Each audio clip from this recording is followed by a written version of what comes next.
But President Trump says he will delay tariffs for 30 days on Mexican imports. So far, a similar agreement has not been reached with the Canadian government. We don't need them to make our cars. We don't need them to give us lumber. We don't need them for agricultural products because we have all the agriculture we need. The president plans to impose a 25% tariff on Canada at midnight, he says, to combat illegal drugs and force a trade balance. Fox's Jared Halpern at the White House. America is listening to Fox News. Police Sergeant Christopher David Fitzgerald of the Temple University Police Department sustained fatal gunshot wounds while attempting to arrest a robbery suspect. The Tunnel to Towers Foundation provided a mortgage-free home to his wife and their 5 children in honor of their forever hero. Christopher was a great father, husband, brother, and son who is so very missed. Heroes like Christopher protect and serve our communities and our nation. Show your support. Donate $11 a month to Tunnel to Towers at T2T.org. That's T2T.org. Are you having trouble hearing? Hearing loss can devastate the quality of your life. Now, there's an affordable fix for you or your loved one. Rated in the best hearing aids of 2024 by USA Today, Audion Hearing has the highest quality hearing aids at the lowest prices, just $189. I actually like them better than my old $5,000 hearing aids. I could not believe how my hearing and life changed. Join over 500,000 happy customers by going to audionhearing.com. That's AUDIEN hearing.com.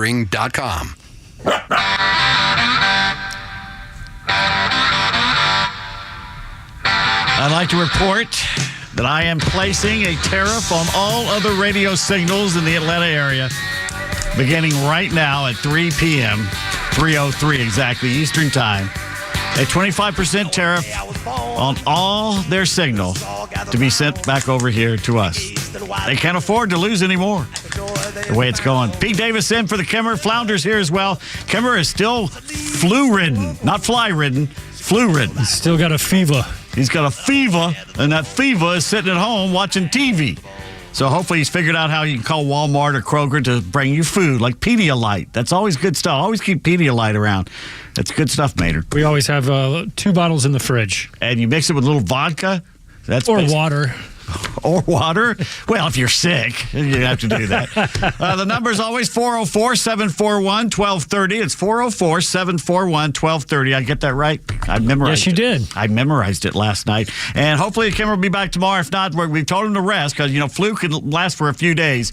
And we don't want him to come in here because there's a certain gentleman here who's going to get married in less than 2 weeks, and he don't need the flu. Yep.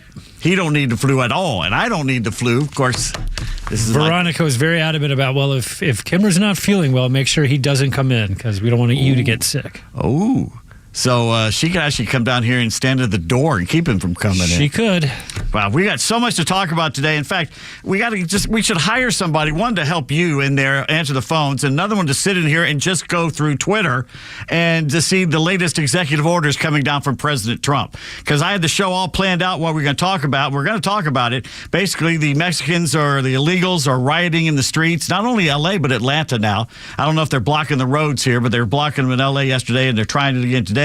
I think Dallas and Houston also was hit by it as well. Waving Mexican flags. It just warms the cockles of Americans' hearts, real Americans, to watch somebody invade your country and then demand to be kept in fine fettle while they're here and wave their flag instead of yours. If you're so proud of your flag, why don't you go back to your country? That's right. Where are you getting all these? I'd like to have a dime or two in the companies that make these flags. I have a Mexican flag at home. It's a little bitty thing I got in Tijuana, but I'm not walking around flying it. I don't fly the American flag when I go to Mexico. Who would think that's just rude? And rude, you need to be deported as soon as you do it. So we're going to talk about that. What were you going to say? The real question is, you have a Tijuana flag. Did you attend a donkey show while you were there? I did not, even though everybody's going, hey, senor, young girls. And if you have a woman there, you go, get one for your wife. And I said, she's not my wife. And you go, well, get one for your other wife. You learn quickly in San Diego, you do not go behind the green doors. You do not go to donkey shows. But there was one senorita in one of the cantinas. That's one of my biggest regrets to this day. You still remember her? Yeah, my friends would say, "Well, hold your wallet, just go," because that's the main fear. You take the pants off and they're gone, and your wallet's gone too. But she probably would have been worth it. But anyway, I digress. So we're going to talk about that, what's going on with the riots and waving the flags, and we're going to hear from a real Mexican American who's upset about this, and all kinds. We had great sound for you today as well.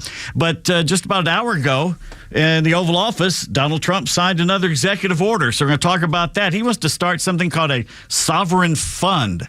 I had to look it up. I had no idea what that meant. I didn't know what an NGO was until last week. That's a non-governmental organization, which is basically a front for, America hating commies and leftists to spread their commie, tranny stuff all around the world. And then they're saying, well, we're a non-governmental organization, so you can't touch us. Yeah, we can because it's our money. And Marco Rubio, the Secretary of State, has now been put in charge of this USA thing. It's just called USAID. You're not going to believe what this organization has been getting away with your tax dollars. Also, that Margaret Brennan from CBS Face the Nation that got schooled by Vice President J.D. Vance not too long ago, she tried to pull a Martha Raddatz on Representative Brian Mast of Florida, and he showed up with receipts. And again, she's been shown as the propagandist she is, and she got put in her place, and she tried a journalistic trick that we all know, those who used to be journalists, and it doesn't work anymore because we have Twitter. And we have X. We got something else. So we're going to talk about that as well. Elon Musk eviscerating the commie front that's stealing your money. That's that USAID thing. The DNC. Oh, my God. The Democratic National Committee has not learned anything. They are stuck in Groundhog Day. We're also going to be talking about groundhogs, but that's a little later on. The DNC held, I'm kidding, not kidding, Masked Singer, America's Got Talent tryouts for their chairman and co-chairman, including singing. You're not going to believe some of the stupid things. And they're still so wrapped up in gender ideology. They learned nothing from this last election. That's the number one concern they have is the gender ideology thing going on. Even the outgoing DNC chairman, Jamie Harrison, I think is his name, could not figure out what the hell they were trying to say with it. And he had to call up a woman to try and explain it to him. He had no idea how many genders they were talking about that. Let's see. Groundhog Day, like I said. Homemade chicken pot pies for the first time ever. I made one over the weekend, and it was delicious. The picture looked pretty good. It was delicious, and I'll give out the recipe. I didn't make it from scratch because that would have been a disaster. And it was almost a disaster when I forgot to put it on the cookie sheet. And when you reach into the stove after 3 or 4 times, you check it, and it starts to bend in the middle and then tries to fall out. Break. Yeah, that almost was a disaster. We survived that. We got Holy Crap at Sports. Pete's tweets. Are the Grammys fixed? I never gave them a second thought up until last night, but now after reading what's going on Twitter, I think it's more fixed than the NBA and the NFL combined. I think it's like Beyonce winning Country Album of the Year, which also won Album of the Year. We're going to play that sound for you coming back, too, a little later. I've heard it once. I didn't think it was a bad song. No, but it's not really a country song either. Most of country isn't country these days. Speaking of which, Morgan Wallen, which a lot of people like him. Wasn't he the guy who tried to kill people in Nashville? He threw the chair off a bar in Nashville. You're not going to believe what his ticket prices are like around the country, especially in California. Over $300? Yeah, higher. Well, because he's a stadium act, so obviously there's a high demand. Well, just like here's a tease. Guess how much a ticket in California could cost you? $350. Higher. Jesus, that's a higher. $400. Higher. Over $500. Higher. 1,000. Higher. 2,000. $2,000+ for a ticket to for a an hour and a half of entertainment. I don't know if that means you get to hold his hand or some other body part backstage. I don't know what's going to could be like the Stones used to do. I don't know. Speaking of Stones, won best rock. I finally know one of the albums that won the Grammys. I have the album Hackney Diamonds by the Rolling Stones. 80 years old. They just won best rock album, which is better than 75% of the rock albums. Name me another rock group out there right now putting out rock albums. I can't. I know. I can't. They're all gone. All the good ones are gone. See what else. Little Debbie has done it again. And to show how I'm so well known with this audience, one of the ladies immediately contacted me as soon as I saw it and said, have you tried these yet? I mean, they haven't even hit the store shelves yet. So is it something new or is it something that's been altered? It's new and old. It's something that we all love that's still around, but they've updated it. Not the Twinkie. They don't do, Little Debbie doesn't do Twinkie. I don't even think they have an offshoot of Twinkie. Somebody else does. I think Walmart has their own offshoot of Twinkie. What do you think Little Debbie will stay in business with the new Make America Healthy Again? Of course. Little Debbie is one of the healthiest foods. In fact, in the food pyramid is the base of the pyramid. Hush thy mouth. Of course, there'll always be a need for Little Debbie. An American woman has shown up in Pakistan. She's African American, and she went there to meet a man. And the guy decided, we don't want you here. You have to go home to America. And she says, no, I like it here. I'm staying. So she's basically squatting in his family's house. She's refusing to leave. She's pulling a Mexican, is what she's doing. She's showing up there. She's demanding $5,000 a week from the Pakistani government to take care of her. And she says she's not going anywhere. She's squatting and not leaving, that she likes it there. She's doing everything except waving an American flag in Pakistan. And I'm saying, you go, girl. You show that we can do this, too. And a local preacher here in Atlanta, does he hate white people, or he just wants to see more racism against white people? We'll be talking about this. Well, a whole big old wrapped up, big old show written for you. And the number is always 404-741-1230. Real quick, we got Gene on the horn, and he has a chicken pot pie story he would like to share with you. Do we have time for it? Yes, we do. Okay. Absolutely. Gene, let's hear the chicken pot pie story. Okay, guys, I was 12 years old. I'd come home from football practice. I'd taken a shower. I just got some shorts and a T-shirt on. I'm going through the kitchen, and there was a neighbor teenager just helping cook and clean. And she was pulling the pot pie out of the stove, and the tin crumbled, and she flipped it, and it stuck to my leg at 475 degrees. I had third-degree burns on my leg. I had to go to the doctor every damn day for 3 weeks. All these shots, all this stuff. You talking about hurt, my friend. So tell me, in a happy ending, you ended up marrying her. No, I did not. No, sir, I did not. But, God, it hurt. I learned to be very careful with how you handle the chicken pot pie. That's true. I forgot all about it, and I pulled it out that third time to check it, and it bent right in half like a taco. It bent right in half, and she dropped it, and it stuck to my leg, just latched onto me. I'm screaming, dying, trying to get it all. It was not pleasant, guys. It was horrible. I'm sorry to hear about that, Gene. That really does suck. When I get home, I need to vacuum out the stove, by the way, because it's still, some of the crust is still sitting there in the bottom in the flakiness. Anyway, Pete Davis in for the Kimmer Flounders here. We'll be back right after this on XTRA 106.3.com.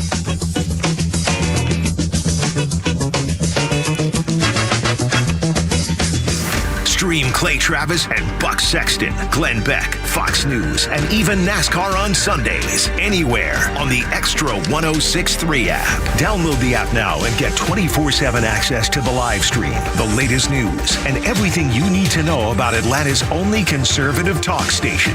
Download the XTRA 106.3 app for Apple or Android and check out even more great original content at thepodcastpark.com. Hey, it's a Kimmer. How's it going? I don't know about you, but let's say you're driving along and all of a sudden, oh boy, here's that crunching scrape of metal. Somebody came out of nowhere and smacked into your car. Oh boy, okay. Take care of yourself first of all, and then wait a minute. Before you get in a fight or anything, do the right thing and call David Van Sant. You've heard boards talk about him. Well, there's a good reason. David Van Sant and his law firm are the people who will get you what you deserve. David Van Sant used to work for the insurance companies. He knows what to ask, who to talk to, what kind of settlement to get, and right away. And incidentally, if you don't get paid, he doesn't get paid. They protect your interest because that's what they do. Insurance companies are great, but once in a while, you know, they're in it for themselves as well, too. But David Van Sant's going to make sure that they're in it for you. And again, if you don't get paid, he doesn't get paid. If you're in an accident that's not your fault, especially, please do this. Call 855-GA-INJURY. 855-GA-INJURY. Online, vansantlaw.com. Go beyond a baseball game with your Atlanta Braves and check out Truist Park's Ballpark Tour. See the ballpark like never before and explore the franchise's rich history with artifacts, exhibits, and more, led by tour guides who will take you to places behind the scenes that most fans never have seen before, including the press box, premium club spaces, and of course, step onto the field where your favorite Braves players battle it out during the season. And each tour comes with a complimentary player chain necklace. Fans will also have access to the Braves Clubhouse starting February 17th through March 22nd. And did you know Truist Park also offers the opportunity to host birthday parties? The birthday package includes a private tour of the ballpark, birthday invitation template, special gift for the birthday child, and goodie bags for all the kids. Upgrades like a visit from the Braves mascot blooper are also available. Visit braves.com/tours to book a tour or a birthday party today. Hi, my name is Steve from Marietta, and we hired ATL Turfco to build our dream backyard golf setup. They installed a large 4-hole putting green, a sand bunker, a short game area, and did a full conversion to artificial grass around the pool with decorative retaining walls. ATL Turfco was really creative. They were efficient. The installation was a breeze. Price was completely reasonable, and I definitely appreciated their communication throughout the project. I would definitely recommend ATL Turfco to anybody thinking about doing a backyard makeover. You can check them out online right now at atlturfco.com. Hey, homeowners, it's Flounder, and I'm here to keep you warm. Well, I won't, but my friends at Dobbs Heating and Air will. As a new homeowner myself, I prefer working with local, family-owned companies who value what matters to me and treats my home like it's their own. The Dobbs family have a passion for what they do, and taking care of people is their primary goal. So if your home needs help staying warm right now, call Dobbs Heating and Air and experience the Dobbs difference. And check them out online at dobbshvac.com. Hey, it's Tug. When it comes to your home, Southern Exteriors has you covered. Roofing, siding, gutters, windows. If it's on the outside, they do it all. For over 20 years, they've been the go-to for homeowners across the South. And right now, you can get 0% financing for 12 months or 10% off any job. Don't wait. Call 877-9-SOUTHERN or visit southernexteriors.co today. Southern Exteriors, where the outside matters most. If you're living with dry age-related macular degeneration or dry AMD, you may be at risk for developing geographic atrophy or GA. GA can be unpredictable and progress rapidly, leading to irreversible vision loss. Now there's something you can do to slow it down and get it going slower.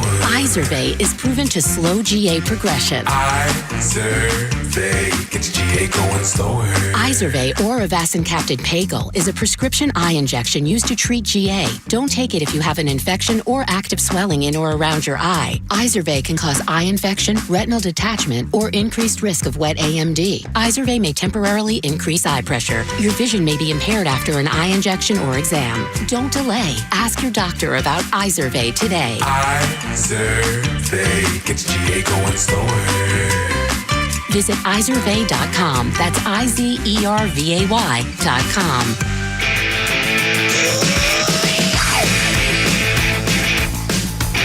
Welcome back. Pete Davis, Flounder in for Kimmer. Got the flu. Say a little prayer. Hope he's feeling better there. Today in music, February 3rd in 2010, AC/DC singer Brian Johnson joined a group of growing critics of Bob Geldof and U2 singer Bono over their very public charity work. No good deed goes unpunished. Saying they should stop lecturing audiences about charity and instead do their good deeds in private. Johnson said, when I was a working man, I didn't want to go to a concert and have some bastard talk down to me that I should be thinking of some kid in Africa. I'm sorry, mate. Do it yourself. Spend some of your own money and get it done. It just makes me angry. I mean, he's right. 9 times out of 10, when you go to a concert, you're going to forget your problems, and then you have some lead singer or whoever put it right in front of your face. Yeah. It's like, shut up and play your songs. Yeah, shut up and sing. Yeah. I think someone wrote a book about that once. Anyway, happy birthday to Sean Kingston. I had to look, who the hell is Sean Kingston? He's 35, chubby pop rapper. I would not want to be described as that.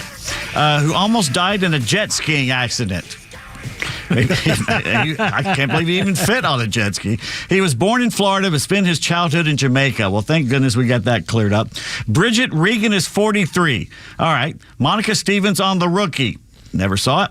Sasha on The Last Ship. Never saw it. Crime lord Sin Rostro and Jane the Virgin. Never saw it. And the Russian sleeper agent Dottie Underwood on Agent Carter. I saw the first year of Agent Carter. I think it only lasted 2 years because that Haley Atwell was in it. Yeah, just a moment. Haley Atwell. She's high on the list. That accent, and there's other attributes. And Amal Alamuddin is 47 today. She is Mrs. George Clooney. Since September of 2014, she's also, when she stands sideways and sticks her tongue out, she is known as the human zipper. She's a very skinny broad. She could play Olive Oil. She's that skinny. And on this day, February 3rd, 162 years ago, in 1863, a young journalist in Carson City, Nevada, one Samuel Clemens, published a report in the Virginia City Enterprise and used his pen name Mark Twain, I believe, for the first time. 1863 is the middle of the Civil War. He went west to escape having to fight. He didn't want to fight on either side on that.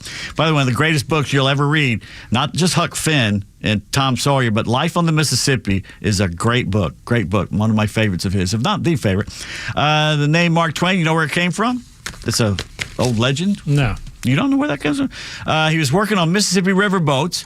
That's how you measure the water, whether it's 2 fathoms deep, which is the minimum depth considered safe for a riverboat to travel over, and they yell Mark Twain. That was just one of the numbers they'd yell out. Someone called last week and had a recommendation that once a month you and Kimmer should recommend a book. Because you recommended The Mayflower, and so many people have read that. And all right. I think, you know what? I should. And Neil Borch did that for a while. I think he still does. And he did it with Amazon. He has a web page where you could go to, or blog or something. And was actually making some money off doing that. So maybe we should look into that. Yeah. Oh, I'll give you one for free. The Mayflower. Anything by Nathaniel Philbrick. Philbrick. He lives on Nantucket. And he in the Heart of the Sea, which they made a movie out of. It's a better book than movie, frankly. And Ron Howard, he's just not a good director. I'm sorry, he screws overrated. He screws up more stories. He's just not the right director for doing a movie like that. But the one that Kimmer's reading right now, I got him to for Christmas, is The Last Stand. And it's about, you'll learn things about Custer's Last Stand you had no idea. Like one of the guys, like a lot of them survived. Not the actual battle, but were left behind and should have been there. And then they got trapped on top of a mesa. And their story is even more interesting than Custer's story. And one of them, a guy named, I don't know if it's Ben Teen or one of them, ended up living out his life here in Atlanta. It's quite a story, so you get a chance. Anything by Nathaniel Philbrick. But that's a good idea. Someone called and wanted you to... Well, we get top men on that as we speak. Staff? Speaking of it, to show the power we have here and all over talk radio, conservative talk radio, we have killed the Senate phone lines today. Because everybody's calling the senator saying, you better vote for Tulsi Gabbard, you better vote for Kash Patel, you better vote for RFK Jr. And they have crashed. Fetterman just sent out a thing saying we're getting a private line up, and he sent out his private line. I tell you what, he's doing a hell of a job. I got to give him that for a Democrat. He's the only Democrat that's making any sense these days on that side of the aisle. But they had to get the phones up and working again, which I don't even know if they're still working at the Senate, because we crashed them. Good. In fact, we should give out one of the numbers on that. Well, both of our socialists, but I don't think they'll vote for any of them, to tell you the truth. In fact, Warnock has already come out and said he's not going to vote for RFK Jr. and came out with some bogus thing about it. It'll hurt Georgians. Well, I think the number one Georgian that was hurt, murdered, was Laken Riley. So, and I like that Nicole Shanahan, that billionaire who's come out and said that she got him elected, and I'll get you unelected. Yeah, I read that too. That was a good, strong statement. But before we came on the air, this just came on. President Trump in the Oval Office has signed an order creating the first ever U.S. sovereign wealth fund, which, that'll bring in a lot of money if they do it correctly. And he's saying, well, I could buy something, I don't know, like TikTok. He could use it to buy TikTok. When Donald Trump somehow gets hold of running TikTok, and I don't know if you've seen the liberals that are going nuts, just screaming into their Twitter accounts. Who is the guy on Shark Tank? Is it Kevin O'Leary? Kevin O'Leary, he was Canadian. Yeah, he offered to buy it for, I think, like $20 or $30 billion. Really? Well, it's a smart investment. Yeah, very smart. Get it away from China. The kids love it. That's one thing I didn't like about Trump being the one who killed it, because he would have a whole generation that grew up hating him because of it. But then he saw, he wins. And one of the things that helped him get elected was Barron, having him go on these younger podcasts and kind of approach TikTokers and things like that. So he sees the younger audience. He just now needs to. I swear that kid looks like Bela Lugosi. He's 7 feet tall. He's huge. He's huge on that. President Trump has signed the executive order. The world's largest and wealthiest sovereign funds are owned by China and Norway and the Middle East sultanates. He says other countries have sovereign wealth funds, and they're much smaller countries. They're not the United States. He predicts in a short time we'll have one of the biggest funds, the biggest ever. Saudi Arabian fund is on the large side, but we'll catch it. We're going to create a lot of wealth for the fund. And you think, well, how the hell is this going to work? Treasury Secretary Scott Bessent and Commerce Secretary Howard Lutnick are leading the effort. And Bessent says we're going to stand this thing up in the next year, going to monetize the asset side of the U.S. balance sheet for the American people. We're going to put the assets to work. If we're going to buy 2 billion COVID vaccines, as an example, maybe we should have some warrants and some equity in these companies that grow for the health of the American people. So not just Dr. Fauci will get rich off the big pharma vaccines, but we would too. I like that idea. I don't know exactly how it's going to work, and they'll fight him tooth and nail over it. The world's largest sovereign wealth fund is Norway. Little Norway, because they have the North Sea and the oil and the gas. $1.7 trillion, which they use for the Government Pension Global Fund. Well, basically, nobody has to work over the age of 40 over there, frankly, because of all the oil, which is incredibly smart that Norway's doing. Great Britain has pissed away theirs and is wasted because they won't do it anymore for some kind of environmental thing they're yelling about over there. Let's see. They had a $222 billion profit last year in just North Sea petroleum alone in Norway. Imagine all the oil we have here that we could be putting to stuff. Hong Kong, Abu Dhabi, Kuwait does it. China does it. Trump said at the Economic Club in New York the money would be brought in through tariffs and other intelligent things. Intelligent things. But of course he'll come up with. Well, at this point, does he just need to revamp the EPA? He's going to have to fight. Look, I'm an environmentalist, but I'm not insane about this. We still have to heat the homes and everything. Yeah. The fund will be used to invest in highways, airports, manufacturing hubs, medical research, and more, according to the people involved in this. So we'll see. I've never heard of a sovereign fund until right now. Had to look it up. And if anyone can explain it better than I just did, we'd love to hear from you on that 404-741-1230. Now, on to the Mexico thing, what's going on right now. We had Los Angeles has shut down the 101. If you've ever been there, it's pretty big. And the police showed up and were about to start arresting people, and someone told the California Highway Patrol, the Chippies, to stand down. The L.A. mayor. Was it the mayor? That's the kind of rumors going around Twitter and social media. Well, no one can find her. She can't. She won't comment. Is she in Africa? Probably. Gavin Newsom, the interim governor, won't comment either. Basically saying it's the mayor's job to deal with something like that. And I think if you're blocking I thought it was federal law. If you block a highway anywhere in the country, especially an interstate, that you get arrested right then and there. And not only are they blocking it, they're waving Mexican flags. We're going to get to that in a little bit as well. But President Trump got on the phone today and talked with the president of Mexico. Her name is Sheinbloom or something like that. It's a traditional Mexican name for such thing, El Presidente. And talked with her. And unlike Trudeau, she's playing ball. And I don't know if this is just for show, but she sent 10,000 Mexican troops to the border. And for that, Trump says, well, I'll pause the tariff, because he can do that. Yeah, for 1 month to see if you're serious. Un momento, basically. He's slowing it down for 1 month. They're going to agree to deploy 10,000 troops to the U.S.-Mexican border. All right. Her name's Claudia Sheinbaum. All right. Senorita or Senora. Made the announcement this morning, 12 hours before the tariffs were going to take effect at midnight, I think, tonight. Yes. They're going to send the troops to combat drug trafficking. Within an hour of saying this, they arrested one of their biggest drug cartel leaders. I don't know where they caught him, if it was Sinaloa or they caught him at the border, whatever. I don't know. It could be just for show. They may release him in a month, whatever they want to get for him. It says they're also talking about wider trade and security issues.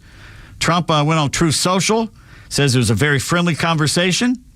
Let's see. She immediately agreed to do the troops to stop the flow of fentanyl and illegal migrants into our country. He called them migrants. He didn't call them aliens. So I guess he was trying to play nice as well. So he's got that going for us, which is nice. When we come back, and we're going to play some sound from a Mexican-American who has had it with these Mexicans coming over here and waving Mexican flags in America. And he's got a great analogy to show how stupid it is. We also have Leela on the line who wants to give you a book recommendation. Oh, well, that'd be lovely. Leela, can't wait to hear it. XTRA 106.3, Pete Davis, Flounder, in for Kimmer. Be right back. And the 3 p.m. hour is sponsored by First Liberty Building and Loan. We say yes when the big banks say no at firstlibertyga.com.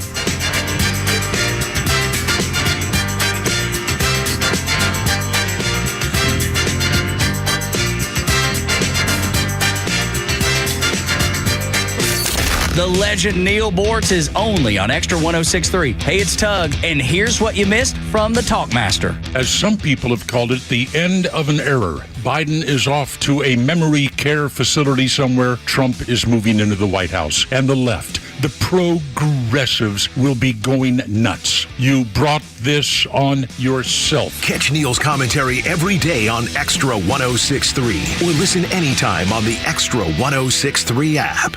It's only the Kimmer Court, so we'll get back to talking about how safe you are with the future under Donald Trump, by the way, for the record. These freaking we'll get to that again later. But speaking of keeping things safe, how about Atlanta's Safe House? I joke about myself. I'm an idiot. When I went to Florida, didn't have my Atlanta Safe House safes down there, lost medical records, cost me a bundle and whatever. Well, it's my fault. Now learn from the Kimmer.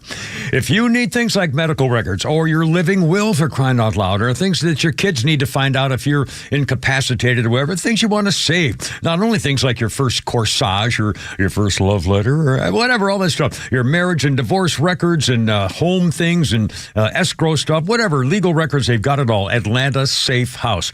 Keeping your stuff safe. Healthcare plans, too, for the bank records, the whole deal. By the way, gun safes. Browning has rebates going nuts right now. Get in on this deal. And the gun safes, they're going to pay all the sales tax on the gun safes for the rest of the year.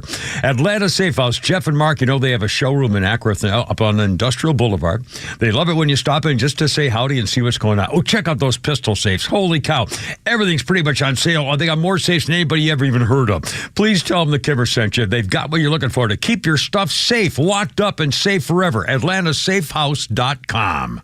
Hi, I'm Jaron Solomon from Solomon Brothers Jewelers, here to remind you that Valentine's Day is coming quickly. Are you prepared? If you are looking for the perfect gift this year, come see us at Solomon Brothers Jewelers. We've got the perfect Valentine's Day gifts like beautiful diamond tennis bracelets or diamond stud earrings for 40% off. That's right, you can give the gift of timeless beauty and elegance with a pair of diamond stud earrings or a sparkling tennis bracelet for 40% off. And to make this year even more special, we are giving away a free gold rose with any purchase over $4.99. So say I love you this year with a gift that never goes out of style. Diamonds from Solomon Brothers Jewelers. Come see us at any of our 3 showrooms, find that perfect tennis bracelet or diamond stud earrings, and get a free gold rose with any purchase over $4.99. Solomon Brothers on Peachtree Road in Buckhead, Old Milton Parkway in Alpharetta, and Fisher Crossing Drive in Sharpsburg. Online at SolomonBrothers.com or on Instagram at Solomon Brothers.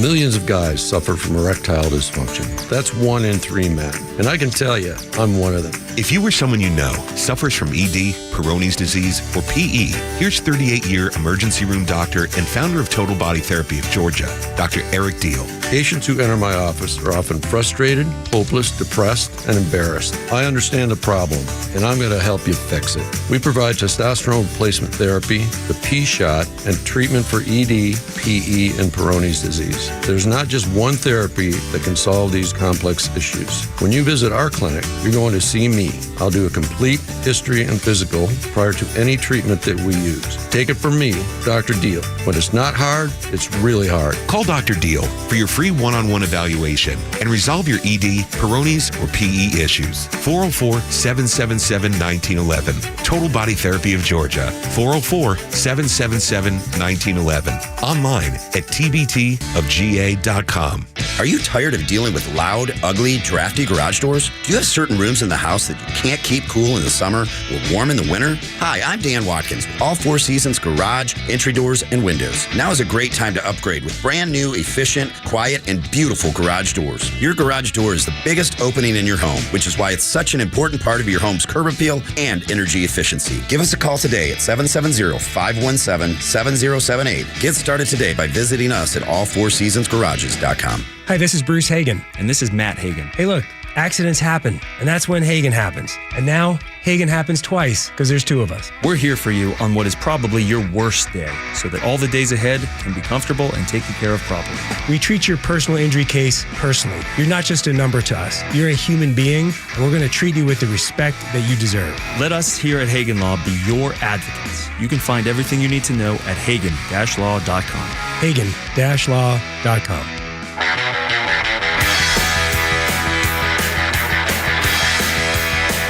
I love this song. One of the last great rock and roll solo guitar riffs songs. Good, strong intro. Just love it. Great lyrics. Some beat down. I was sublime. Good stuff, man. Tom Petty there. I'm Pete Davis. That's Flounder. The Kimmer still has the flu, still battling that. So he's at home resting. So say a little prayer for Kimmer or bring him some Pedialyte, whichever you like. Tom Petty on this day in 2008, he and the Heartbreakers performed during the halftime show. It was a great show at Super Bowl 52, I want to say, at the University of Phoenix Stadium, which is held somewhere in Biloxi. They played American Girl, I Won't Back Down, Free Fallin', and Running Down a Dream. Like I said, I love and the live version is just as good as the studio version. I forget the guy's name. His name's Mike something. Who's the guitarist. Just amazing. Such a shame we lost Tom Petty. Yeah, he actually wrote The Boys of Summer for Don Henley. Tom did? No, the guitarist. What's his name? Mike something, I think. Hold on, let me get his name. If only we had top men working that as we speak. Daddy Yankee is 48 today. Despacito, I guess, is something that's popular out there. 8.6 billion YouTube views and counting. I am not one. There's 8 billion people on the planet. That's as many people that are here. That's amazing. Maitland Ward from Boy Meets World is 48. She went from being a legitimate actress to wearing skimpy outfits for Comic-Con, and now she's just doing full-on pornography, allegedly. So I, of course, had to look her up for journalistic purview. And she's cute. She's got beautiful eyes, but not much else. And Isla Fisher, speaking of good-looking woman, Isla Fisher is 49. I can't believe she's that old. She still looks fantastic. She was Psycho Gloria in Wedding Crashers, the one that tied Vince Vaughn up, doing all kinds of stuff. The fake virgin. That red head that reminds me of a girl I knew in Gwinnett. She was formerly married. I thought she was still married to Sacha Baron Cohen, but obviously not. They obviously because she disappeared for a while when she got married, but now she's in all kinds of things. They got tired of each other, I guess. So Isla Fisher. Isla, whatever. I think she's Australian. But Mike Campbell is his name. Mike Campbell. I knew it was Mike. He was also, he headed up Mudcrutch. What's he doing now that Tom's gone? In 2018, he joined Fleetwood Mac when they kicked Lindsey Buckingham out of the band, and he was the touring guitarist, but not sure now. Okay. All right. Like I said, that's Flounder. I'm Pete Davis. We're in for a flu-ridden Kimmer. Hopefully he's feeling a little better. And right now, I believe we have Leela on the phone wants to talk to us about a book. Hey, Pete. I know I've read Mayflower years ago and really enjoyed it, but as a history buff like you, have you read any of Eric Larson's books? Oh, yeah, The Devil in the White City. Yes. He has some new ones out. One is The Demon of Unrest. It's the precursor or the lead up to the Civil War, about people that I didn't even know about, and a lot of behind the scenes. And also, since you like Churchill as much as I do, The Splendid and the Vile talks about Churchill's first year as prime minister. I'm watching on Netflix now a 4-part series, which amazingly for Netflix is pretty good. It's Churchill during the Second World War and what led up to it and what he was doing during it. And I watched the first installment, and the first installment was well worth watching. So I'm going to watch the other 3 and see, because they've got a couple people on. They got General Petraeus on there that I don't like. They got George W. Bush. I don't know why he's there.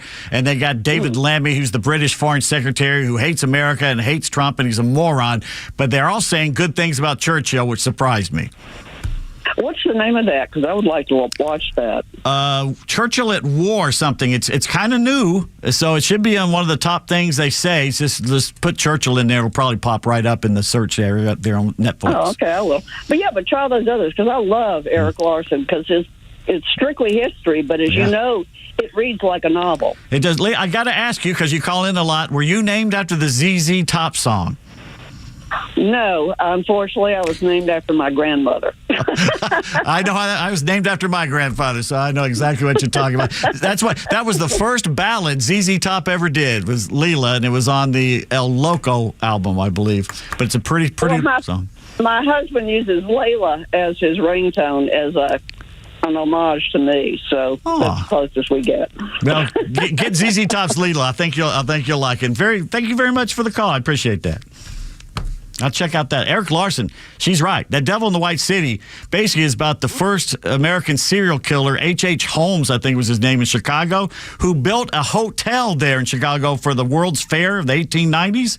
And basically, he had secret rooms that would fill with gas. He advertised around the country for women to come there. It was a safe place for women. And the women would come there, and he put them in a special room, and he gassed them to death, and then he'd chop up their bodies. And he'd sell parts. He'd do this. He'd do that. He was just a weird.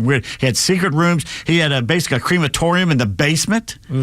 I mean, and this is all during the World's Fair. A lot of crazy stuff going on there. It was pretty. I thought enjoyable. 404-741-1230. I meant the book. The book was very enjoyable there. We want to get to this L.A. freeway being blocked, and they're having some demonstrations here in Atlanta today. I was looking on Fox 5, and they were doing it. I don't know how much of blocking of the roads or anything. I think we would handle it a little differently here in Georgia. Apparently there was some on Buford Highway over the weekend. There was some roadblocks and stuff like that. That's blocking their own businesses. Yeah. That's stupid. By the way, Little Havana and Bananas. Great Cuban sandwich. It's great stuff over there. I'm telling you what. And in fact, Buford Highway, I think, has its own little thing, the TV show. It says any food in the world you can find on Buford Highway. I wouldn't doubt it. And I'll tell you what now, somebody grew up in Atlanta. Buford Highway now, as well lit as it is with all the restaurants, is better now than it was when it was Redneckville back in the 70s. I'm not kidding. Because it was run down, crime-ridden, and a horrible place to go. Chamblee and Dorville, you didn't go anywhere near those places. Yeah, that's where the Lionel Play World was. Really? Right there on Buford Highway. Is that where you used to lurk in high school? You just that's hang where I would go get my toys. That's where I got a lot of my Star Wars stuff when I was a kid. Oh, so you didn't collect toys. You collect, what do they call those? They're not toys. On Big Bang Theory, they're souvenirs, collectibles or something like that. But anyway, I wanted to get this piece of sound here because basically the ICE protesters is what they're protesting here. Put the protesters, motorists, and first responders at great risk, according to the California Highway Patrol. Most were carrying signs. Most were waving Mexican flags. I didn't see one American flag on TV. Officers in riot gear were told to stand down. The signs read, "No human is illegal on stolen land." I got news for you. All land is stolen. There's not an inch of land on this planet that hasn't been fought over time after time after time by different people. Another one said, "Fight ignorance, not immigrants." They were vandalizing cars. They were vandalizing the road by spray painting. Oh, gee, that's not stereotypical, spray painting things on the freeway. Congesting the traffic there. And Karen Bass, the mayor of L.A., could not be reached for comment. So what do Mexican Americans think about this? Well, this is a real legal American of Mexican heritage, and he makes more sense than anyone I've heard so far. Imagine if I went to Africa and I wanted to live there, right? And all of a sudden, Africa wanted to deport me back to my homeland, the United States of America.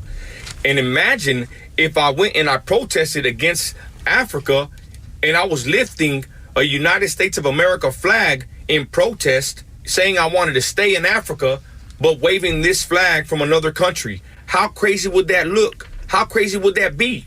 That's exactly what's happening with people that are protesting right now in the United States. They're lifting up flags from different countries in protest of being deported back to those countries. Think about that. How wild is that? If you love that country so much, why don't you go back over there? But let's be really honest. Instead of you sitting there lifting up that flag from another country, why don't you lift up the flag from the United States of America and say, hey, I want to stay here. I love this country. I appreciate this country. It's a blessing to live here. I don't want to go back to any other country. And you wonder why patriots and United States citizens like myself are fed up seeing this stuff. Because you're ungrateful. You don't appreciate the blessing it is to live in the United States of America. If you did, you wouldn't lift a flag of a foreign country that didn't do nothing for you. I don't know that man's name, but I'd give him a hug right now if he walked in this room. And congratulations. That's very well said there. Anybody who comes in, a military age, and is waving somebody else's flag on somebody else's soil, that's called an invasion. And by blocking traffic, you ain't making any more amigos, mi amigos. I'm Pete Davis. Flounder's here. Kimber's not because he's got the flu. So hopefully he's feeling a little better. We'll be right back on XTRA 106.3.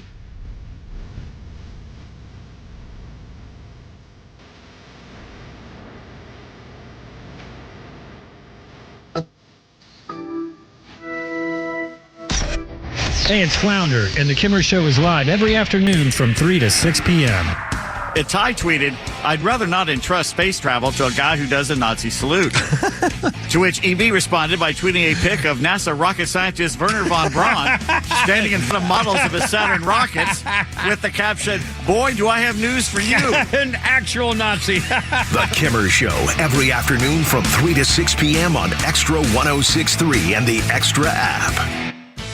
Hey, it's Front Office Lowe's for Howard Brothers and Ventrac. Not everyone has a need for a tractor, but for those of you who do, you need to check out Ventrac tractors at Howard Brothers. Ventrac is the ultimate versatile compact tractor. This machine has multiple attachment options. It conquers steep slopes, handles heavy brush mowing, and much, much more. Ventrac is absolutely your all-season solution. Visit Howard Brothers or go to howardbrothers.com and see how Ventrac can handle your projects with ease. Have you considered securing your family's future? Protecting your hard-earned assets, navigating complex legal matters with ease. Nelson Elder Care Law is here to guide and empower you and your loved ones. As a family-owned and family-focused business, our mission is to exceed your expectations, offering absolute assurance and peace of mind. With our trademark Absolute Protection Trust and expertise in customized estate planning, Medicaid crisis solutions, probate administration, guardianship, and conservatorship, Nelson Elder Care Law protects what matters most to you.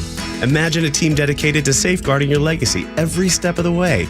Our flat fees ensure transparency, and our customized plans prioritize your family's specific needs. Are you worried about protecting your family and your legacy after you're gone? Let us help you ensure you're absolutely protected from whatever curveballs life may throw your way. Schedule a complimentary legacy planning meeting with our legal team in Marietta or Woodstock today. Contact us at 678-250-9355 or visit NelsonElderCareLaw.com. Who doesn't want a great smile? The world seems brighter because it is. Hey, it's a Kimmer. How's it going? You know, that's only one reason to see my dentist, Dr. Dina Giesler at Atlanta Smiles. The other reason, of course, is to take care of your teeth if they're going to make your life miserable. We all know that. But when's the last time you were smiling before you walked in the door like me? Because I know Dr. Dina and her staff are the happiest Kimmer babes you ever saw. We're going to fix me up, and I always take the gas.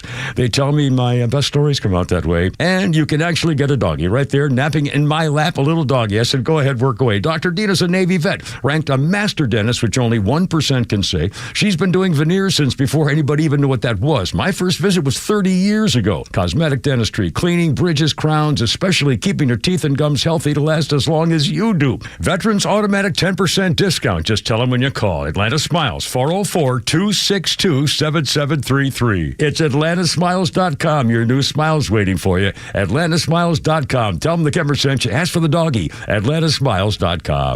Hi, I'm Chris Lalamia, owner of the Trusted Toolbox. Got a to-do list a mile long? No problem. We've got the ultimate solution, our Handyman for a Day program. Here's how it works. You get a skilled handyman dedicated to knocking out your honey-do list. Paint touch-ups, drywall repairs, door adjustments, and much more, all done in one day. You want to jump into spring and not worry about your home? Call us now before the rush for your Handyman for a Day and call us at 770-623-3097 or visit us at thetrustedtoolbox.com. One call, one handyman, one day. The Trusted Toolbox.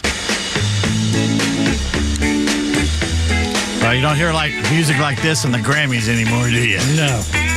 The Game of Love. Very sexist song, but correct. Love a man. Let it go here a second. Game of Love. It's a good song to sing, too. I'm Pete Davis. That's Flounder. We're in for Kimmer, who's under the weather right now.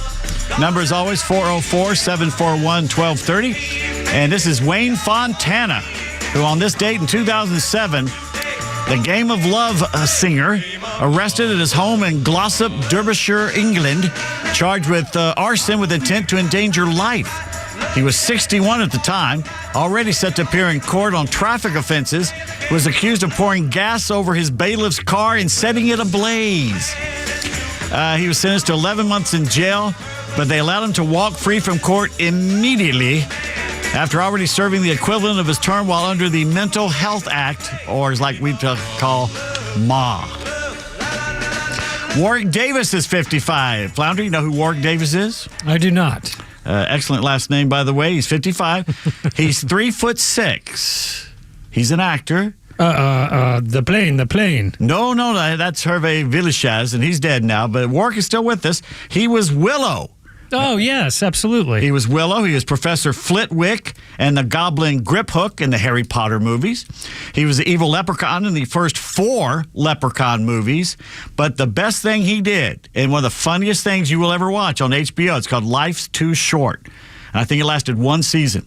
And he plays himself. He's an actor in London trying to get jobs as a midget. Sorry, dwarf or whatever he's called these days, little person.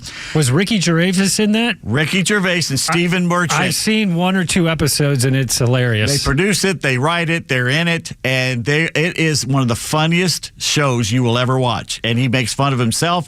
They make fun of being short, and that's just the way it is. Warwick Davis, also the lead Ewok. He was Wicket in Return to the Jedi and Rise of Skywalker. He was in Star Wars The Force Awakens as Woollavan and has a small role as Woulda Been. I think he's been typecast here in Star Wars The Last Jedi. When I was a kid, Willow was one of my favorite movies. It was a very Val Kilmer, right? Yep. It was a good movie. That was a good movie. Did Ron what's his face do that one? We'll look that one up. Let's see. On this date in 1876, Albert Spalding and his brother took their combined savings of $800 and started a sporting goods company. They called it Dick's because they weren't very well liked at the time. No, he says he kids, the guy who wrote this. They called it Spalding. Spalding, get your foot off the boat. They manufactured the first official baseball, tennis ball, basketball, golf ball, and football. But today, Wilson makes the NFL balls. So that's how it got going. Did you ever find out who Ron Howard. So that was one of his good ones. He's one for a while there. Cocoon was a good one. And then he hit a wall like he should never have done in the heart of the sea. That's my opinion. We welcome yours. The number is always 404-741-1230. And we just told you that bit about the Mexican-American who basically summed up, you don't wave a foreign flag on a foreign soil and then claim you want to be taken care of there, basically. And the thing is, 1% are coming here to pick the cabbage that the Democrats are whining about. The ones who are going to come here to work in the agricultural field are either already here and legally here, or they're already here and they're on one of those green card visa things, one-day work permits, whatever, they can come back and forth. The great majority, 90+% that came under the last 4 years under Biden's policies are in the major urban cities sitting on their butts with their hand out. That's what they're doing. It's my opinion. We welcome yours. By the way, all this talk about Trump is going to hurt the economy with the tariffs and everything, and it could sting for a little bit here. But get this, the largest steel producer in the U.S. announces support of the tariffs. The CEO of the largest steel producer in this country, Nucor Corp, has endorsed President Donald Trump's tariffs on China, Canada, and Mexico. Nucor applauds the first steps taken in his America First trade agenda, according to Leon J. Topalian, who's chair, president, and CEO of Nucor. We look forward to working with President Trump to enforce our trade laws and strengthen American manufacturing. So there you have one of the top guys out there. And, of course, wasn't Japan, somebody in Japan just tried to buy U.S. steel, which you would think would be the number one thing. But I guess, I don't know if Nucor is something part of that or whatever. I don't know. U.S. aid is in the news today, and, of course, that's what Elon Musk is talking about. And coming up in Pete's Tweets a little later after 4 o'clock, we're going to get into some details about USA aid and the stuff that Elon Musk has been saying about it, because Musk is cleaning house. Yeah, and apparently a bunch of Democrats have stormed the headquarters. Which you could almost call an insurrection. So basically, the ones who've been screaming most about democracy are supporting unelected bureaucrats that we did not elect and their ability to not only keep their jobs, but to keep spending our tax money. And in fact, I think, well, let's do this right now. Representative Brian Mast, Republican of Florida, was on Face the Nation on CBS with the great Margaret Brennan. You know, the same Margaret Brennan that was taken to task by then Vice President either elect or he was running for office at the point, J.D. Vance. J.D. Vance, correct. And basically, he took her to task on certain things. Well, she's done it again. And here's what happened when she goes after Brian Mast, and Brian shows up with receipts. I'm sorry, can I follow up on what you just said there? You want to authorize purging of State Department personnel? What does that mean exactly? Well, if you want to take a look at the State Department, where DEI has been a priority over, let's say, diplomacy in many accounts, I can give you hundreds of examples of where they were authorizing. What proof do you have of that? Sure, let's list them off. $500,000 to expand atheism in Nepal, $50,000 to do, let's see, a transgender opera in Colombia, $47,000 to do an LGBTQ trans comic book in Peru, $20,000 a pop to do drag shows in Ecuador. Shall I continue with more examples of where DEI was the priority? It certainly seems like there could be a review of things. Foreign aid, as you know, is less than 1% of the entire federal budget. So we're talking small amounts of money by comparison. We're still talking. It's still tax dollars. Here's what she just tried to do. And, you know, I got a degree in broadcast journalism, and I can see this a mile off. Brennan did what Martha Raddatz of ABC tried to do before the election. She confronted then Vice President's candidate J.D. Vance with the fact the violent Venezuelan gang had taken over 2 apartment complexes in Aurora, Colorado. And he pointed this out to her. She said, well, there's been only 2. And Vance says, well, how many should we have to put up with, Martha, before we do something about it? So basically, Martha, in her $3 million mansion outside of Alexandria, Virginia, she doesn't even live in Washington, D.C. She's never going to see the Tron de Araguanos or whatever they were called from Venezuela. She's never have anything to do with them. But those people in Aurora, Colorado, they only took over 2 of your apartments. What are you worried about? So Martha tried to minimize the problem after she had been educated by the vice president on it. That's what Margaret Brennan also tried to do with Brian Mast, and he didn't put up with it. It's a tried and true tactic of liberal journalists, doing the air quotes, when called on the carpet to try and minimize a problem when they're caught. Like the guy on Twitter today who called us all morons for wanting to get rid of U.S. aid, saying it's only 0.07% of government spending. And he was called out. It's still corrupt. It's still wasting taxpayer money. And you know how much our gross domestic product every year is over $25 trillion. So 0.07 is a hell of a lot of money. That's like saying we found 0.07% of cancer in your body, but it's such a small percentage of your body, you should just leave it in there. I mean, that's how stupid these people are. I mean, in fact, there's a Google headline. In fact, we got time here. I'm going to find it here. When I was looking up these little things about what he just said about the NGOs, non-governmental organizations, right. Exactly what they are. And here's my Kimmer moment of the day where I'm going to find something that I posted on here earlier because I wanted to show you this. I took a photo of this because I Googled NGO. And this is what pops up. Okay, here it is right here. On Google, the very first thing is J.D. Vance clashes with ABC News host over migrant gangs in Aurora, Colorado.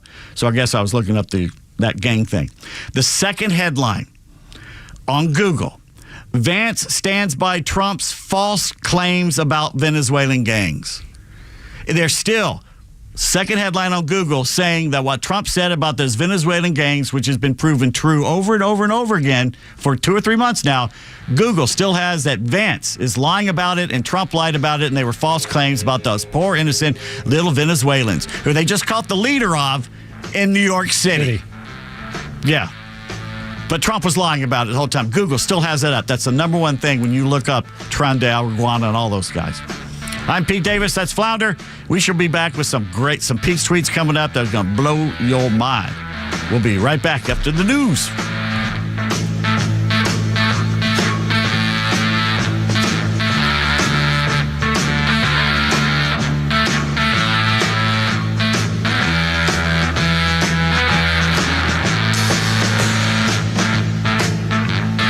WFOM and W292EV Marietta, a Dickey Broadcasting station.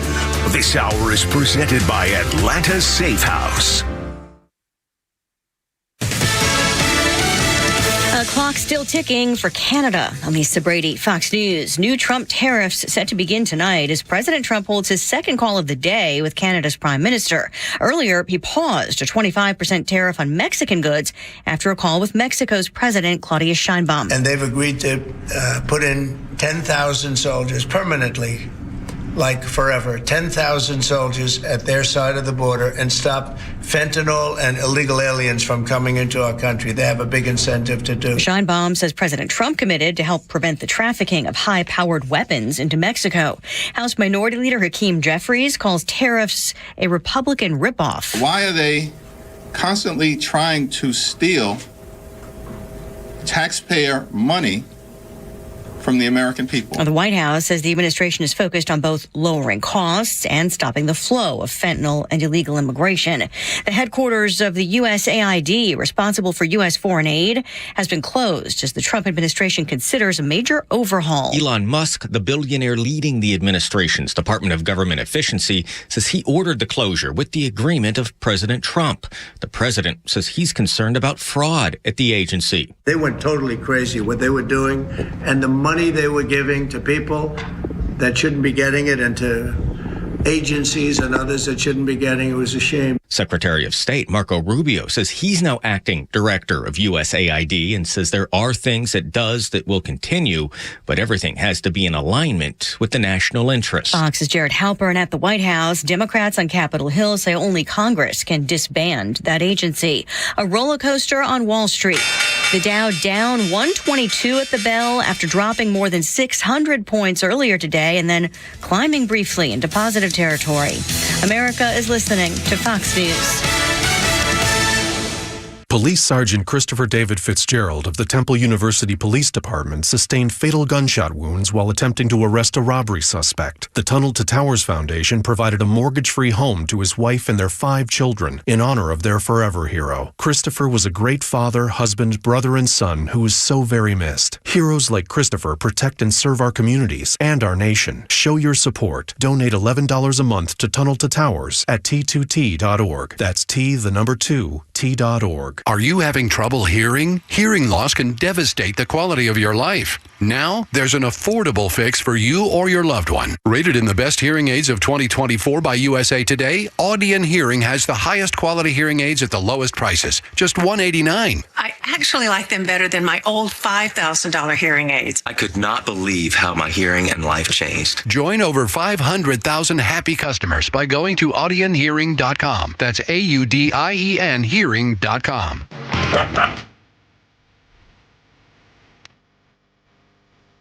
I'll play some good stuff today. Pete Davis filling in for the Kimmers. I got a little flu, right now. Flounder in there, running the board. And this is Cornelius Bumpus. Did I get that correct?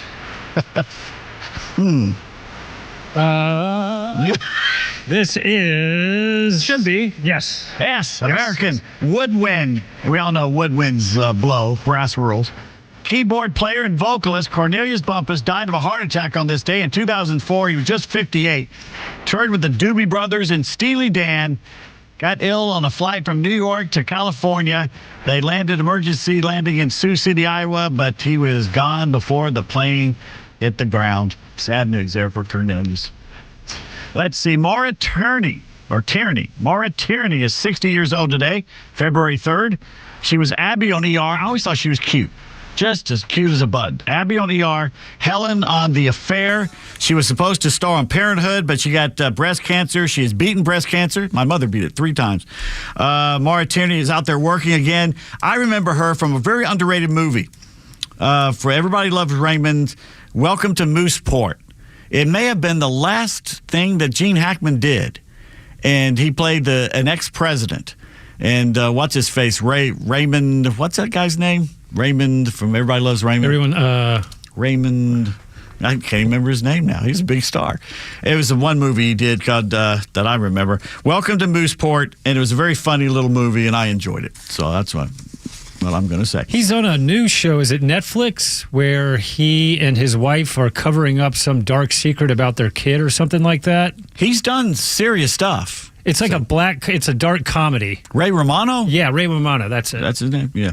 Also, in 1959, of course, the day the music died, Buddy Holly, Ritchie Valens, and the Big Bopper died in a plane crash in Mason City, Iowa. Big Bopper, for the first time ever, a few months ago, I was listening, I told Ziggy, Alexa, whatever, to play some 50s music, and they played his big hit, Chantilly Lace. When you go home, listen to the lyrics of that sucker. That could never be played today. That's in fact, if we can pull up the lyrics, I'll just read them to you. What's the name of the song? Chantilly Lace. And yeah. Yeah. By the way, Blue Sky, which is supposed to take over from Twitter and X, it's this month. We're going to defeat X and Twitter. It's basically a haven for liberals. They all ran to it. The Rob Reiners of the world ran to it, even though a lot of them are still on Twitter, I've noticed. Blue Sky is filled up with people on the left threatening the lives of Elon Musk and the people working for him under Doge. They're threatening their family. They're trying to dox them where they live and everything like that. They're threatening their lives, which is kind of like what Chuck Schumer did against the Supreme Court and what Representative Hakeem Jeffries has done over the weekend and today, calling for more violence. We'll get to that later on in the show. But right now, I just wanted to point out there that the Doge people, they're doing this with their lives on the line, which is unbelievable. 404-741-1230 is the number. Let me finish this up about USA Aid. They closed their headquarters to staffers today. Basically, Donald Trump wants to shut the agency down permanently. The Secretary of State, Marco Rubio, has now been put in charge of it and says the NGOs told him, you can't touch us because we're not a government agency. He says, yeah, but you're getting taxpayer money. So, yeah, you're not untouchable. The U.S. Agency for International Development, USAID, say they tracked over 600 workers who reported getting locked out of their computer systems overnight. Basically, they were told they could not to show up today to work from home. And Elon Musk has said basically the shutdown process is underway. Basically, what Elon Musk has done, he's gotten hold of the money trail. He's gotten hold of where the money starts and where it's going. So he's shutting it down when it looks suspicious. And that doesn't mean it's permanently shut down. He's shutting down the stuff that looks suspicious. They're going to review it, and they'll let some of it go through. But all the stuff that's going for tranny stuff and LGBT stuff and climate change stuff in third world countries that really just want to be fed. Condoms to Hamas. Yeah, stuff like that where they make into bombs. Yeah, exactly. Floating bombs. They're shutting that down. And most of this aid is supposed to go to help people eat and or clean water. He's saying he can it'll wipe $1 trillion off the deficit. Yeah. He said it's unlike an apple contaminated by the worm because the agency is a bowl of worms. There is no apple. It's beyond repair. He says that he can't do anything. And Trump pointed out that Elon can't touch anything that has anything to do with Elon's company, SpaceX or anything like that. He can't even get close to it. Let's see. There's something else about Elon. Here's what Elon has said about USAID on X. USAID is a criminal organization. Time for it to die. USAID was a viper's nest of radical left Marxists who hate America. We spent the weekend feeding USAID into the wood chipper. Fargo reference. Could have gone to some great parties. I did that instead, Musk said. All right, let's get to some really funny stuff here. The DNC is in Groundhog Day. They have not learned. Their main issue over the weekend when they were picking a new DNC head was transgenderism and gender ideology. That's not jobs, not the border, not Greenland, not oil, not the price of eggs. It was gender ideology. Okay. The DNC is in shambles, one critic quipped on social media. Conservatives on social media having an absolute field day. It's beyond parody. They did a vote, and it looked like The Masked Singer meets America's Got Talent. And I'm not kidding. You'll find out in a minute. And for all their diversity and multiculturalism, diversity is our strength. Diversity is our strength. That their mantra. Guess who they picked to head the DNC? A white guy from Minnesota, and it don't get no whiter than a white guy from Minnesota. His name is Ken Martin. He might as well be Ken Berry from Mayberry RFD. Look that one up, kids. Look that one up, Flounder. They picked him as the chair, a white guy to succeed a black man named Jamie or Jaime Harrison, whatever you want to go with it here. All right. Guess who's their co-chair, just underneath the chairman? David Hogg. Believe that? That little martinet wussy that would put us all in camps if he could. He's afraid of guns, but he's not afraid of camps. David Hogg is now number 2 in the DNC. Unbelievable. Yeah. By the way, another white guy. And he bought his way into Harvard, by the way. Yeah, and by the way, we're going to be talking a little later about we'll have a guy tell you how diverse President Trump's cabinet is compared to what Biden's was and what this guy would try to do here. DNC Vice Chair David Hogg has some legitimately insane views that are wildly out of step with the American people. Good to see the Democratic Party has learned absolutely nothing, said one gentleman there.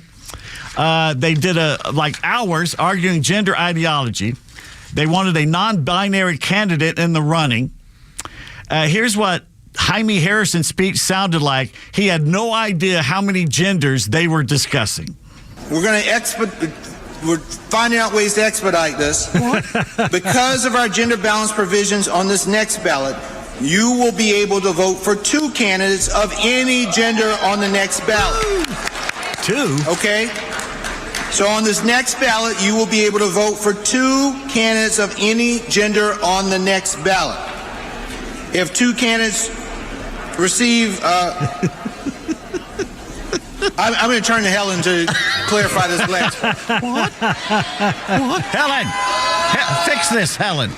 You are in this next ballot where you have 2 votes, as the chair has said. 2. You Once may again, vote 2 for 2 males, 2 females. Just 2 choices. 2 of any gender. Okay. Nope, you can't do that. Because we've got to balance. You could vote for 1 of any gender, okay? Or no, non-binary gender, excuse me. It is late, okay? They don't even know what they're talking about. They have no clue. Even they are confused with all this stupid. And isn't it funny? Ironically, they kept giving them just 2 choices. Choices, yeah. Just 2 choices. There's 70-plus genders, according to them, but you only get 2 choices. When we come back, we're going to play a little sound of a woman who actually wanted to be the chair, and she didn't win, obviously, because she was a black woman. And God knows they can't have that. They have to have all white men in their diversity is our strength party.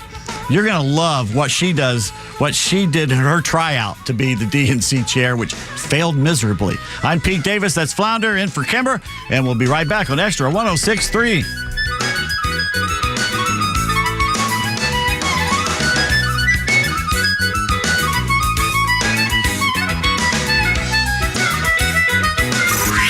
Time for the Bortz Report, brought to you by Southern Exteriors, the Southeast premier home exterior solution. Quality and precision you can rely on for over 20 years. Visit southernexteriors.co. Well, I guess I should be talking about the upcoming trade war with Canada and Mexico. Trump putting those 25% tariffs on them. Forgive me, I want to study that issue a bit more before I pontificate. So I'm going to divert to newspaper columnists. One writes for the Atlanta Journal-Constitution, Bill Torpy. I'll always read what he has to say, won't always agree. The other one writes for the Wall Street Journal, Peggy Noonan. She is brilliant, and a recent column over the weekend really caught my eye. The title was Trump and the Collapse of the Old Order. The old order? The old Democrat order. They're not doing too well, and she has some excellent advice for Democrats and how to get back into the good favors of the electorate.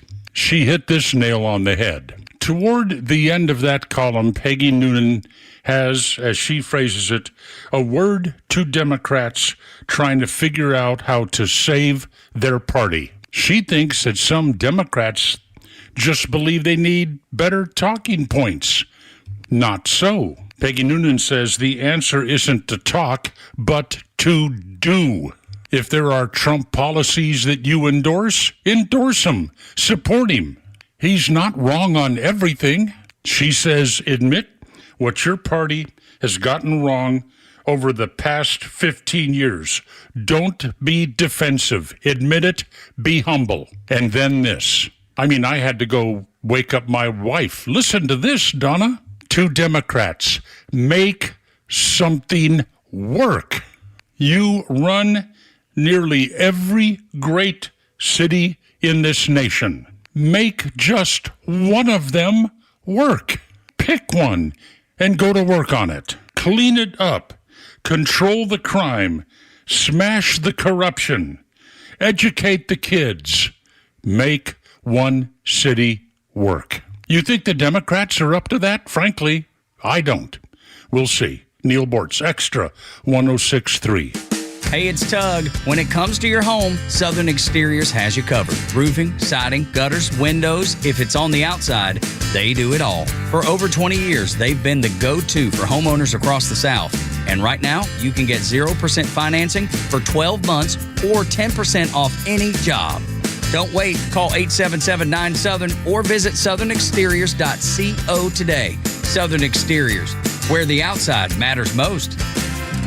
True Prep, Atlanta's leading preparedness store, has 2 incredible deals going. The Smith & Wesson M&P 15 Sport 3 AR-15 for just $649, featuring a mid-length gas system, 15-inch M-LOK free float handguard, and 30-round P-Mag. Choose a Smith & Wesson cap or 16-ounce tumbler free with purchase. Plus, get 1,000 rounds of check-made brass case Boxer Prime 223 ammo for only $399.99 or 20-round boxes for just $8.99 each. For directions, visit us online at trueprep.com. That's TRUprep.com. True Prep. Prepare today for a worry-free tomorrow. You've likely heard about Relief Factor and how so many people enjoy a better, more pain-free life because of it. If you're dealing with everyday pain, it makes sense you'd want to try it first. Well, Relief Factor makes that pretty pain-free too, with their 3-week quick start for just $19.95. An easy, affordable way to see how it could literally change your life. Relief Factor is a daily supplement that fights pain naturally, developed by doctors. Relief Factor doesn't just mask pain temporarily. It helps reduce or eliminate pain. In fact, the longer you take it, the more effective it is. Trying it couldn't be easier with their 3-week quick start for only $19.95. That's less than $1 a day. And it just takes a phone call. 1-800-4-RELIEF. That's 1-800-4-RELIEF. Wherever you're having pain, every day you feel better is a day you live better. Try Relief Factor's 3-week quick start today. Visit ReliefFactor.com or call 1-800-4-RELIEF. That's 1-800-4-RELIEF. You may know that ATL Turf Co. has become a leader in artificial grass design and installation services. But you may not know that ATL Turf Co. is a large artificial grass distributor. We only sell U.S.-made, premium name brand turf at factory direct pricing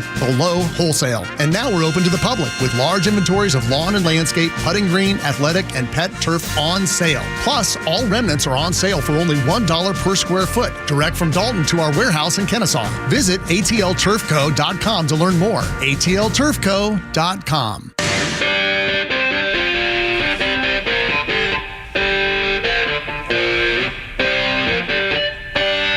This album sat on the shelf for a while before it took off, but boy, when it did, man, it took off. Pete Davis, flounder in for the Kimmer. Got a touch of the flu. On this day in 1986, February 3rd, Dire Straits, #1. Over in the UK on the album charts, their 5th studio album, Brothers in Arms, which, frankly, I didn't think was as good as their other ones, but it was their biggest. 10 weeks at #1 over there. 2 Grammy Awards. All kinds of stuff. It was #1, Billboard 200 in the U.S. I was working at a record and video store in San Diego, and it just sat there for a little bit, and this song hit, and boom, and that video on MTV hit, and it just took off. There's old Dire Straits. I love Dire Straits. This birthday, February 3rd, Nathan Lane is 69. He's fabulous. The Birdcage, the producer, so many things. He's good and he does serious stuff as well. Nathan Lane is a very good actor. And Morgan Fairchild, 75. I've slept. 75 years old. Morgan Fairchild. No, she is not John Lovitz's wife. He wishes, but that is not true. And on this date, 34 years ago, 1991, Nancy Culp died. Flounder, do you know who Nancy Culp is? I do not. Nancy Culp was according to your smartass here, the incredibly sexy Mrs. Hathaway on the Beverly Hillbillies. Did you ever watch that show? Yes, I watched a couple episodes as a kid. The one with John, it was always on TBS. The one with John Wayne shows up is a classic. And you know what? They didn't pay him. All he asked for was a bottle of whiskey. Really? That's all he wanted for that. And he comes up and he starts talking to Granny, and I don't think she knew who he was, as he walks up to her. And I've driven by that house out there in Beverly Hills. It's pretty cool. Nancy Culp died of cancer at the age of 69. She turned out to be a right liberal, and she ran for office in Pennsylvania. And Buddy Ebsen, who was conservative, actually campaigned against her. He wasn't running against her, but he campaigned for the other person, which I don't think she appreciated there. Before we went away last time, we were talking about Chantilly Lace and the Big Bopper, which the Killer made for himself as well, Jerry Lee Lewis, but it was the big one for the Big Bopper. Here's some of the lyrics. Check this out. Hello, baby. This is the Big Bopper speaking. Oh, you sweet thing. Do I what? Will I what? Oh, baby, you know what I like. Chantilly lace and a pretty face and a ponytail hanging down. A wiggle in her walk and a giggle in her talk make the world go round. Ain't nothing in the world like a big-eyed girl to make me act so funny, make me spend my money, make me feel real loose like a long-necked goose, like a girl. Oh, baby, that's what I like. And it goes on and on. Then he adds one more thing at the end here. What's that, honey? Pick you up at 8 and don't be late? But, baby, I ain't got no money, honey. Oh, all right, honey. You know what I like. You think they could do... Borderline creepy, I mean. Borderline. But it's a good song. I enjoyed the song, and he does a good job with it. He does a better job, I think, than the Killer does. Of course, when the Killer does it, you can actually picture him being creepy, but still. Before the election, kicked off Saturday for the DNC chairperson, new white guy, the 8 candidates had traveled to Georgetown University in Washington, D.C. for a forum co-hosted by MSNBC. They declared racism and misogyny was why Vice President Kamala Harris lost. It wasn't that she was paying more attention to trannies than she was the economy. It's because we're all a bunch of racists. See, when we elect a black person, we've turned the corner. And when we don't elect a black person, then we're all a bunch of racists again, even though it's the same people voting for the same person. But anyway, so basically, the guy whose name is Jonathan Capehart of MSNBC, an alleged journalist, asked the 8 candidates how many believe that racism and misogyny played a role in her loss. They all raised their hands, and here's what the so-called journalist said: "That's good, you all passed." All right. In tryouts reminiscent of America's Got Talent, singing broke out during the forum and the vote. Dr. Quintessa Hathaway was in the running for chair, and she said this. It's cut number 5 there, sir. Queen. Good evening, everyone. It is my desire to be the next DNC chair, and I just want to give you all a little bit of something that's been on my heart here over the last couple of days. A 1 and a 2. You fight on, you fight on, you fight on, you fight on. In your face. When your government is doing you wrong, you fight on, you fight on. There's nothing like a little wailing to make me want to vote for somebody for DNC chairwoman. I would have voted for her right then and there. She's got more talent than David Hogg. What's he bringing to it? DNC members also acknowledged during their vote that the United States was built on indigenous lands.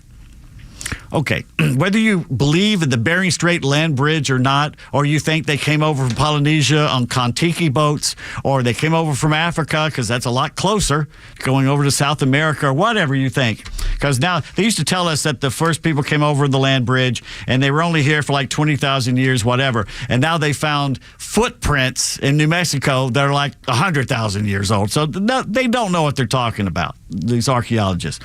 But the same people are telling you that we're the only ones in the world that have taken indigenous lands. Who do you think the Indians took land from when they took somebody else's land. You know, the Cherokees were not from Georgia. They don't teach you that.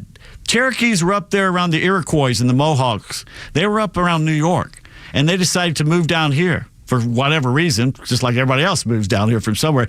The Creeks were already here, and to their credit, the Creeks allowed them to live here and allowed to come across their lands and hunt in certain places, and they probably intermarried with each other, whatever. They were still two separate tribes. The Creeks could have massacred them, or vice versa, but they lived in harmony. But they came down here and they took over someone else's lands. And that's what happened. There's not an inch on this planet that hasn't been taken by somebody else, that hasn't had a genocide, that hasn't had slavery. I always used to laugh, even as a kid, because I'd read a book about it, about Muhammad Ali bragging about becoming a Muslim, as if Muslims were more of a friend of the black man than Christians were. He was getting rid of his Christian name, Cassius Clay, and becoming a Muslim, Muhammad Ali. Of course, his version of Islam was a little different than, I think, what's going on over there in Riyadh and Mecca and Medina. But anyway, so he chose this name, Muhammad Ali, without realizing that the Muslims were involved in the African slave trade long before Whitey showed up. Long before Whitey showed up. There's stories of the guy who went and found Dr. Livingston, I presume. I forget the name of the journalist that went in looking for him, Dr. Henry, Stanley, or whatever his name is. He basically landed in East Africa and went into the jungle to look for Dr. Livingston, who had disappeared. He was a missionary. And on the way there, they had to avoid the Muslim slave traders because they had picked up their booty and were heading back to the coast to ship them off to places all over the world. Henry Morton Stanley. Henry Morton Stanley. It's an interesting book about him going in there and finding and how he became an international celebrity by doing it. But anyway, Ken Martin, the new DNC guy, previously slammed Trump as a traitor. Okay, he's the new DNC chair. Calls Trump a traitor who should be prosecuted for treason, and celebrated his win on Saturday, vowing to combat Trump and the Republican Party. Well, that's his job. That's what he should be doing. But still. All right, we've been doing some very serious stuff. Chantilly lace, USAID, all kinds of good stuff as I take a sip. And now we're going to do something silly. The Grammys. Did you watch the Grammys last night? I saw some of the highlights on social media. I mean, at this point, I don't waste my time watching an entire show of that nonsense anymore. Even as a kid, I didn't watch the Grammys because they screwed over the Beatles. The only thing they ever gave, I think, Elvis was religious stuff. I mean, they were always lame, even as a kid. They always were giving it to Edie Gourmet or someone like that. They was never about the cool stuff. They ignored rock for years and years and years. So I always thought the Grammys who was it that beat the flute player that beat out Metallica? Oh, yeah, it was the guy from Jethro Tull. Jethro Tull was named Heavy Metal Band of the Year. Over Metallica. Yeah, that's how stupid the Grammy people were. And now people are saying it's fixed because, do you have the Beyonce song? Because she won not only Country Album of the Year, she won Album of the Year. It's not a bad video. It's not a bad song. She's a good-looking woman. She can sing. She's no Quintessa of the DNC, but say that's not a bad song. You can fade it anytime you want to. It's got a nice beat. You know, we can dance to it, as Dick Clark used to say. The kids can jump up and have a good time with it. But Grammy fans are fuming, saying that it's basically rigged. Worse than the NBA and NFL combined. We're going to talk during Pete's tweets about the NBA being rigged. But anyway, music fans are convinced that the awards are rigged after Beyonce won for Best Country Album. She's 43 now. She doesn't look it. She was in shock, allegedly, when Taylor Swift stood on stage in L.A. and announced that Beyonce had won the award for her album Cowboy Carter. All right. People tuning in say it was fixed and referenced her husband, Jay-Z, who had lambasted the recording academy industry last year after his wife failed to win anything. And all of a sudden this year, she wins everything. Talking to X, one person posted a photo of Beyonce's winning face and captioned, "Beyonce won the Grammy for the best country album. Even she knows it's rigged." Someone else posted, "Let's be honest, nobody listened to that album. The Grammys have always been rigged and Jay-Z bought that price for her."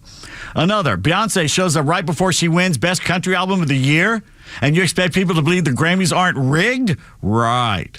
Beyonce's 100% rigged the Grammys, no doubt about it. I literally heard nobody talking about that album. The only song I ever heard was the Texas One. Grammys more like scammies. Remember when Jay-Z threw a fit at last year's Grammys and then somehow Beyonce wins Country Album of the Year? Tell me this isn't rigged as the NFL. Tell me the Grammys are rigged without telling me they are rigged. Post Malone is more country than Beyonce. Lainey Wilson should have won that. Now, have you heard from any country people? No. Alleged country people? The other contenders were Shabuzi, a bar song, which was Shabuzi. It was a pretty big hit. Jelly Roll, I'm Not Okay.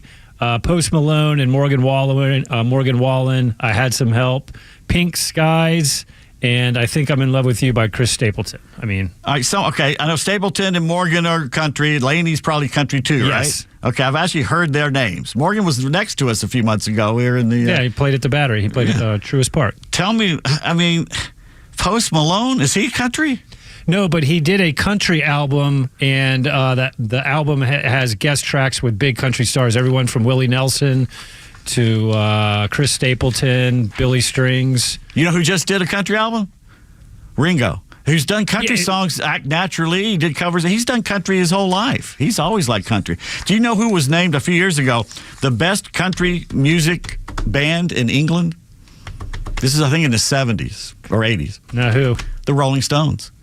I think they were more blues, though, weren't they? But you go listen to Let It Bleed, Country Honk, which is Honky Tonk Woman, Countrified, some of the Girl with Faraway Eyes.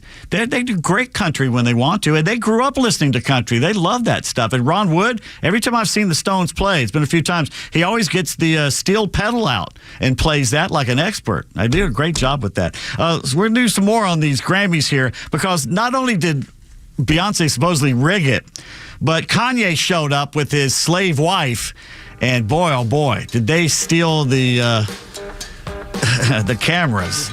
And local guy, what's his name? Babyface. He's from Atlanta, right? Yes. He got treated very badly by the Associated Press, and we'll talk about it as well. We'll be right back on XTRA 106.3. She had to pee me right across her shoulder. From the latest breaking news to the conservative voices you know and trust, your best new follow on social media is XTRA 106.3. We're at XTRA 106.3 on Twitter, Facebook, TikTok, Threads, and LinkedIn, and pretty much any social media you scroll through every day. And we drop exclusive giveaways, new daily content, and the latest breaking news from Georgia and across this great nation. Interact with your favorite Extra personalities. Get the latest on our live events and so much more. Follow at XTRA 106.3 across all your social media and keep up with Atlanta's only conservative voice. All right, it's only me. It's only Kimmer. Hey, let's play a game. Let's go find some great health insurance plans for you and your family and your company. Yeah, no. There's no fun game about that. Especially if you're self-employed, self-insured, maybe own a small business. 'Tis the season to figure out your freaking health insurance. You need a health insurance doctor. Luckily, I happen to have one. Funny you should mention his name's Steven. You can use him. Listen, Obamacare, you think they're going to figure this out for you? Try to get someone to answer the freaking phone. Well, Steven is the health insurance doctor. That's the name, the health insurance doctor. He's got the non-Obamacare schmamacare business. Available year-round plans. How about that? No open enrollment, maybe for you. Perfect $0 deductibles. How about no co-payments when you go see your actual doctor? The power of this nationwide PPO business, I don't know what that is, but they sure do with the health insurance doctor's place. They're saving like 60% over Obamacare stuff. They got people saving $10,000 in premiums. Holy cow. 678-523-0759. It's the health insurance doctor on the web, healthinsurancedoctor.net.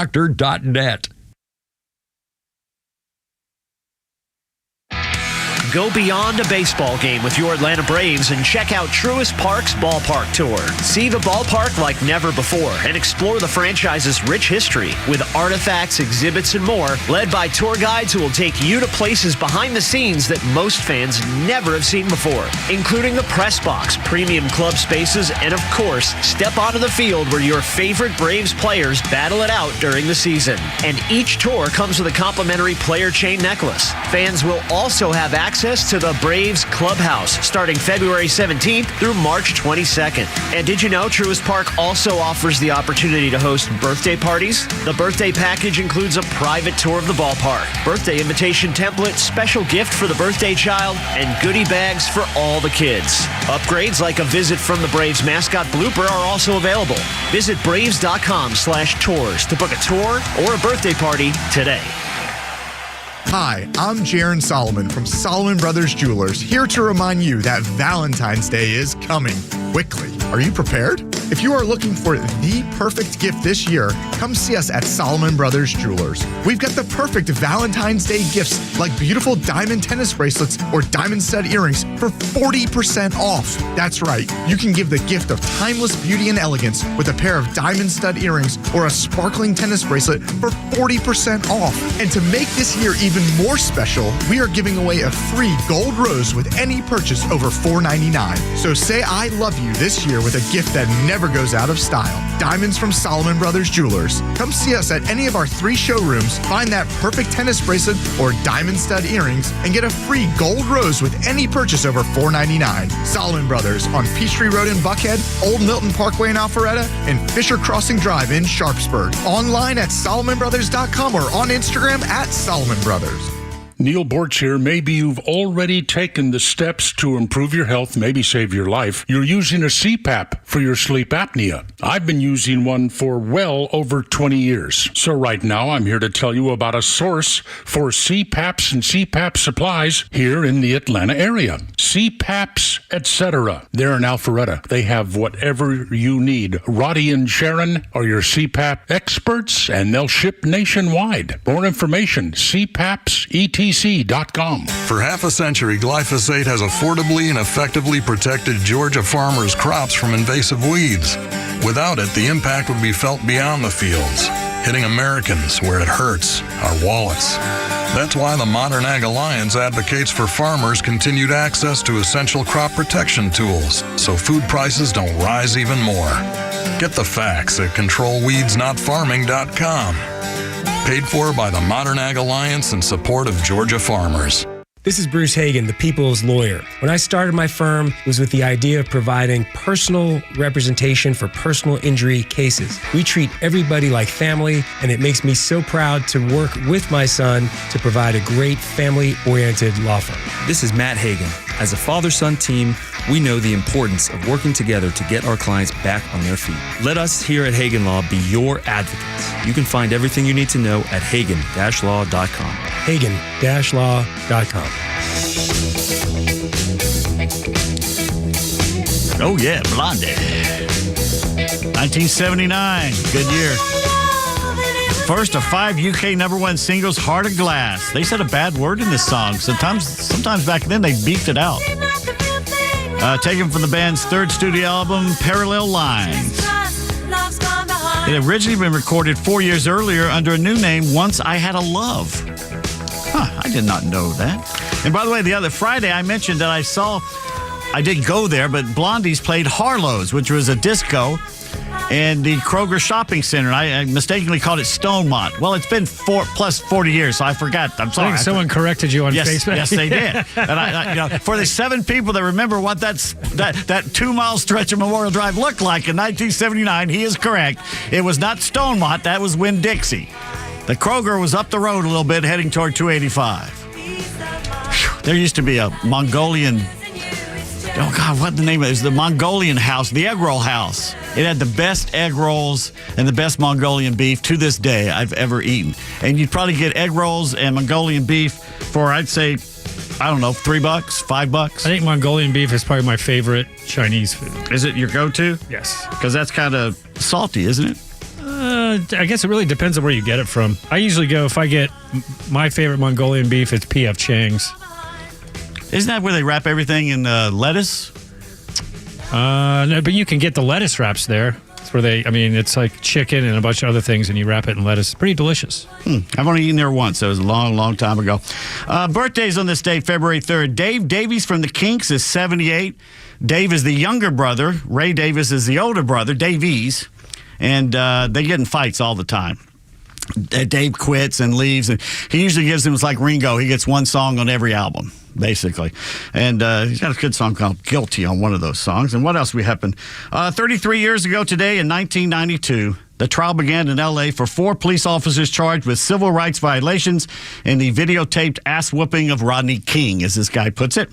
Their acquittal in April set off the L.A. riots, which spread all over the country, including here. 2 of the cops were later found guilty when they were retried in federal court. Now, Rodney King was driving that little car well over 100 miles an hour and endangering people's lives. I had no problem with him getting whipped, but unfortunately it was on videotape, and they caught a lot of flack for that. There's something I was going to say right before we went to break here. A tweet just came over. Yeah. The Pentagon has informed its resident press corps that NBC, New York Times, NPR, and Politico will rotate out of the building to give space to the New York Post, Breitbart, OANN, and HuffPost. That came out a few days ago. Well, guess what? Katie Couric has just said this, talking down to us again because, we're all kindergarten kids compared to Katie. Wow, this is how news becomes propaganda. It's begun. Pay attention. Talking to us like we're all kids in kindergarten. Pay attention. This is the same woman that was caught, and Kimmer's talked about this several times, was caught when she interviewed the Supreme Court woman they kept telling to die because the Democrats wanted to replace her, and she wouldn't, Ginsburg. And basically, she cut up and edited the part where Ginsburg said she didn't think the Supreme Court needed to be expanded. And Katie said, well, that could hurt her legacy, and it goes against what the Democrats want. Doesn't matter. So she edited it to keep that out. That's why we don't listen to that type of news anymore. That's pure propaganda. Yeah. And now she's complaining that NBC is going to have to share the room with somebody else. Well, I'm sorry, Katie, but you guys had the monopoly for the last half century. And basically, as we found out, Walter Cronkite was part of the problem, too, is you guys took your trust that the American people had in you, and you've destroyed it with your propaganda. You became the propaganda wing of the Democratic Party. And by doing that, no one pays attention to you. In fact, your trust levels on every poll is less than Congress. I think people, they trust journalism now less than they trust Congress. That's how bad it is. But instead, like Katie Couric and the rest of them, looking in the mirror, as Glenn Greenwald says all the time, instead of looking in the mirror and saying, why is this happening? Why do people hate us and don't trust it anymore? They don't. They think we're the problem. We're just too stupid, or we're not paying attention. That's why she says pay attention. They're doing everything absolutely perfectly fine. Nothing wrong here. So now she's upset. Well, get this. NBC, New York Times, NPR, and Politico, all left-wing, far left. They never say far left. It's at the media, too. It's always far right. They never use far left. And the great Bernard Goldberg pointed this out in his book, Bias, 30 years ago. But, and he was well ahead of his time. So, New York Times, NPR, Politico, NBC, they're all liberal. They've had to rotate out a little bit every once in a while for the New York Post, it's conservative.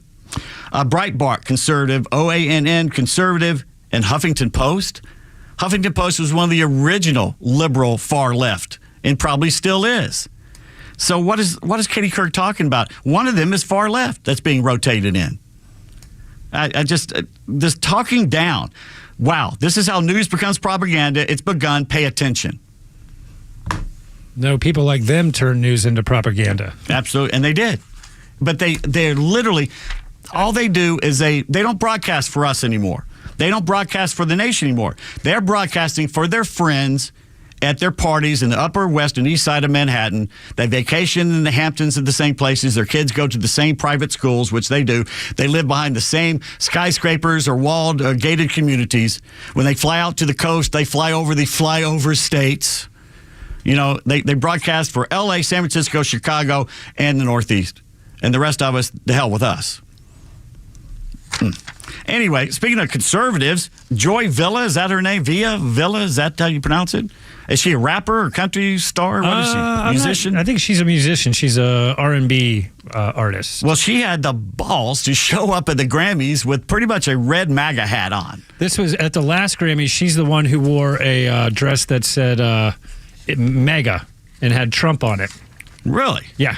Well, she showed up, and she had this to say about what's going on. I think the ones that should be deported are being deported. To be honest, I'm a Latina. My family came from this country to this country legally, and I love to see rapists, human traffickers, deported. I don't want to see them here. I want us to be free for all colors, for all people. Like, that's what makes America great again. So we can create, so we can live. Like, as an artist, as a musician, I want to be able to walk at night and not think that I'm going to get killed by an illegal alien. And so those are the people getting deported, and those are the people that should get deported. Wow. Good for her. I'm going to start listening to her music just to find out who she is. We'll have to find something from her and play it. If we can play it. Is she nice? Is she, I think so. I'll find something to play out of here. Oh, okay. That's cool. Anyway, so Joy Villa had that to say, or Villa, whatever. It's probably Villa, V-I-L-L-A. And she brought up a good point. They came here legally. Imagine the people, the last few decades, who did it legally from Europe, Asia, Africa, all over the place, North and Central South America, who filled out the forms, had to wait, probably had to wait for years, had to pay this fee, whatever, had to pay this person to do something, fill out this form or whatever, waited patiently, did what they were supposed to do, and they got played for suckers. Meanwhile, the people who were just born across the border just walked over in the genetic lottery. Didn't have to prove if they had any diseases. Basically, were handed a EBT card, handed an Obama phone, gave free health care, free education for the kids, given a place to stay, thousands of dollars to spend. And these people who did it by the book for decades, basically, you chumps, all you had to do was fly to Tijuana and walk across the border. That just, if I was them, I'd be extremely angry with I'd be angry at the people who are breaking the law, and I'd be angry at the government that allowed it to do it. And by God, I wouldn't be voting Democrat if I was them. They got screwed. And they're still getting screwed by doing it the right way. You got a little song from Joy here that we can play?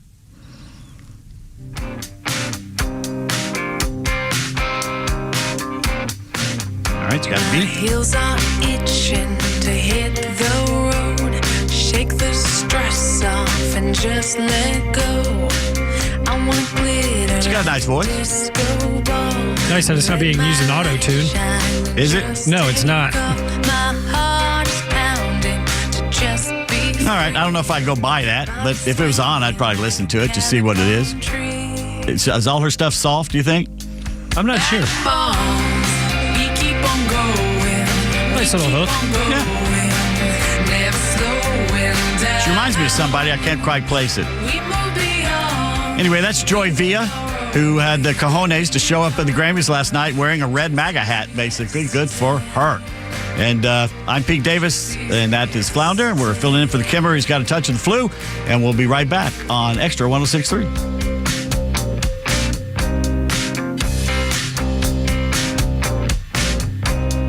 Found my diamonds from a starlit sky.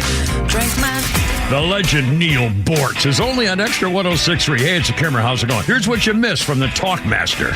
The business world knows that Donald Trump is not fond of DEI initiatives. And have you noticed, ever since the election, companies have been toning down their ridiculous diversity, equity, and inclusion initiatives.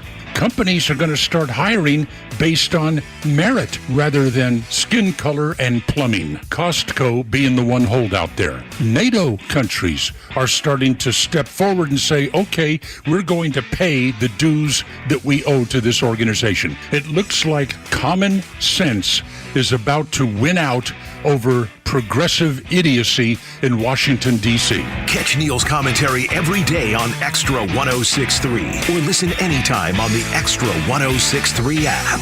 Hey, Atlanta, it's Mark from the Safe House. And now the security riddle of the day. When times get tough, where do you keep your stuff? Answer, in a quality safe from the Safe House, of course. Don't go to a big box store and get a fake safe. That would be as effective as Joe Biden's fake border policy. For over 30 years, the Safe House has been providing the best quality safes on the market. Brands like Browning, Fort Knox, and Champion. And with the largest selection of safes on display in Georgia, we're confident we can help you pick the right safe to fit your needs. So drop by our huge showroom or go to atlantasafehouse.com. A musician with technical knowledge can play all the right notes. But one who cares enough to play from the heart gives music soul. At Truist, we believe the same is true for banking. Because when you work with someone who knows a lot and cares even more, you're unstoppable. Truist, leaders in banking, unwavering in care. Start feeling unstoppable. Visit Truist.com/care. Truist Bank, member FDIC, leading based on top 10 U.S. commercial bank. Have you thought about securing your hard-earned assets? Do you have concerns about the future? Protecting assets is crucial, and that's where Nelson Elder Care Law excels. As a family-owned and family-focused firm, we provide absolute assurance and peace of mind through our trademarked Absolute Protection Trust, tailored services in estate planning, probate administration, Medicaid crisis solutions, guardianship, and conservatorship. Our goal is to exceed your expectations and empower informed decisions. Visit NelsonElderCareLaw.com for asset protection and peace of mind. Trump Care PPO health plans. How about $0 deductibles available for immediate enrollment from Health Insurance Doctor? Hey, it's a Kimmer. Guess what? Trade in your old Obamacare plan, HBO thing, for $0 deductible Trump Care PPO right now. Saving premiums up to 60% lower. Saving big while enjoying access to the top-rated insurance carriers. It's perfect. Individuals, families, small businesses. Call my guy Steven, 678-523-0759. Today, visit him on the web, thehealthinsurancedoctor.net. Who doesn't want a great smile? The world seems brighter because it is. Hey, it's a Kimmer. How's it going? You know, that's only one reason to see my dentist, Dr. Dina Giesler at Atlanta Smiles. The other reason, of course, is to take care of your teeth if they're going to make your life miserable. We all know that. But when's the last time you were smiling before you walked in the door like me? Because I know Dr. Dina and her staff are the happiest Kimmer babes you ever saw. We're going to fix me up, and I always take the gas. They tell me my best stories come out that way. And you can actually get a doggy right there napping in my lap, a little doggy. I said, go ahead, work away. Dr. Dina's a Navy vet, ranked a master dentist, which only 1% can say. She's been doing veneers since before anybody even knew what that was. My first visit was 30 years ago. Cosmetic dentistry, cleaning, bridges, crowns, especially keeping your teeth and gums healthy to last as long as you do. Veterans automatic 10% discount. Just tell them when you call. Atlanta Smiles, 404-262-7733. It's atlantasmiles.com. Your new smile's waiting for you. atlantasmiles.com. Tell them the Kimmer sent you. Ask for the doggy. atlantasmiles.com. Little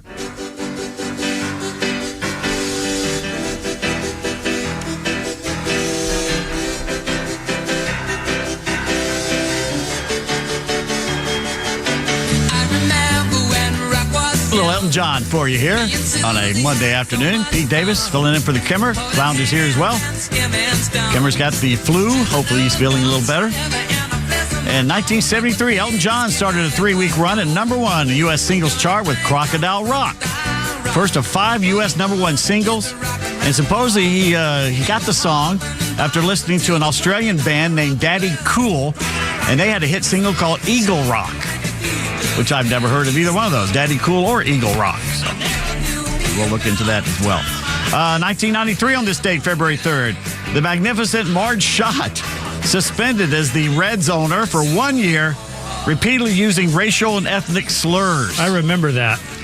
It was lifted after 8 months, and she had that dog Shotzi that would run around 110 degrees on the AstroTurf in Cincinnati in July, and that dog, a St. Bernard, would run around and leave huge steaming piles.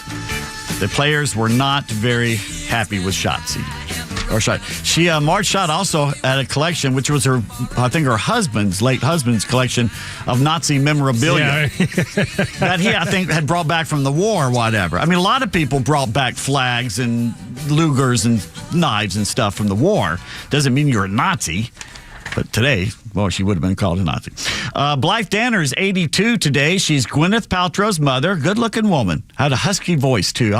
She had, like, white hair long before she needed to have white hair, and it was a good look.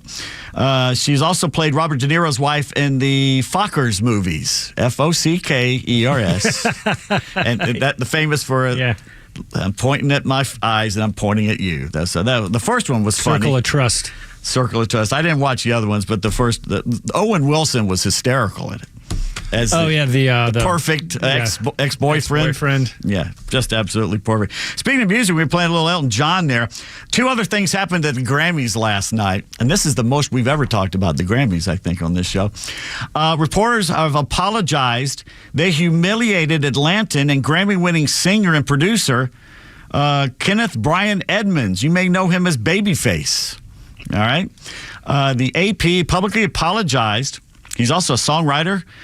He was on the red carpet. They were interviewing him. The AP was. It was on camera. 2 reporters that looked like they were 12 years old and acted that way.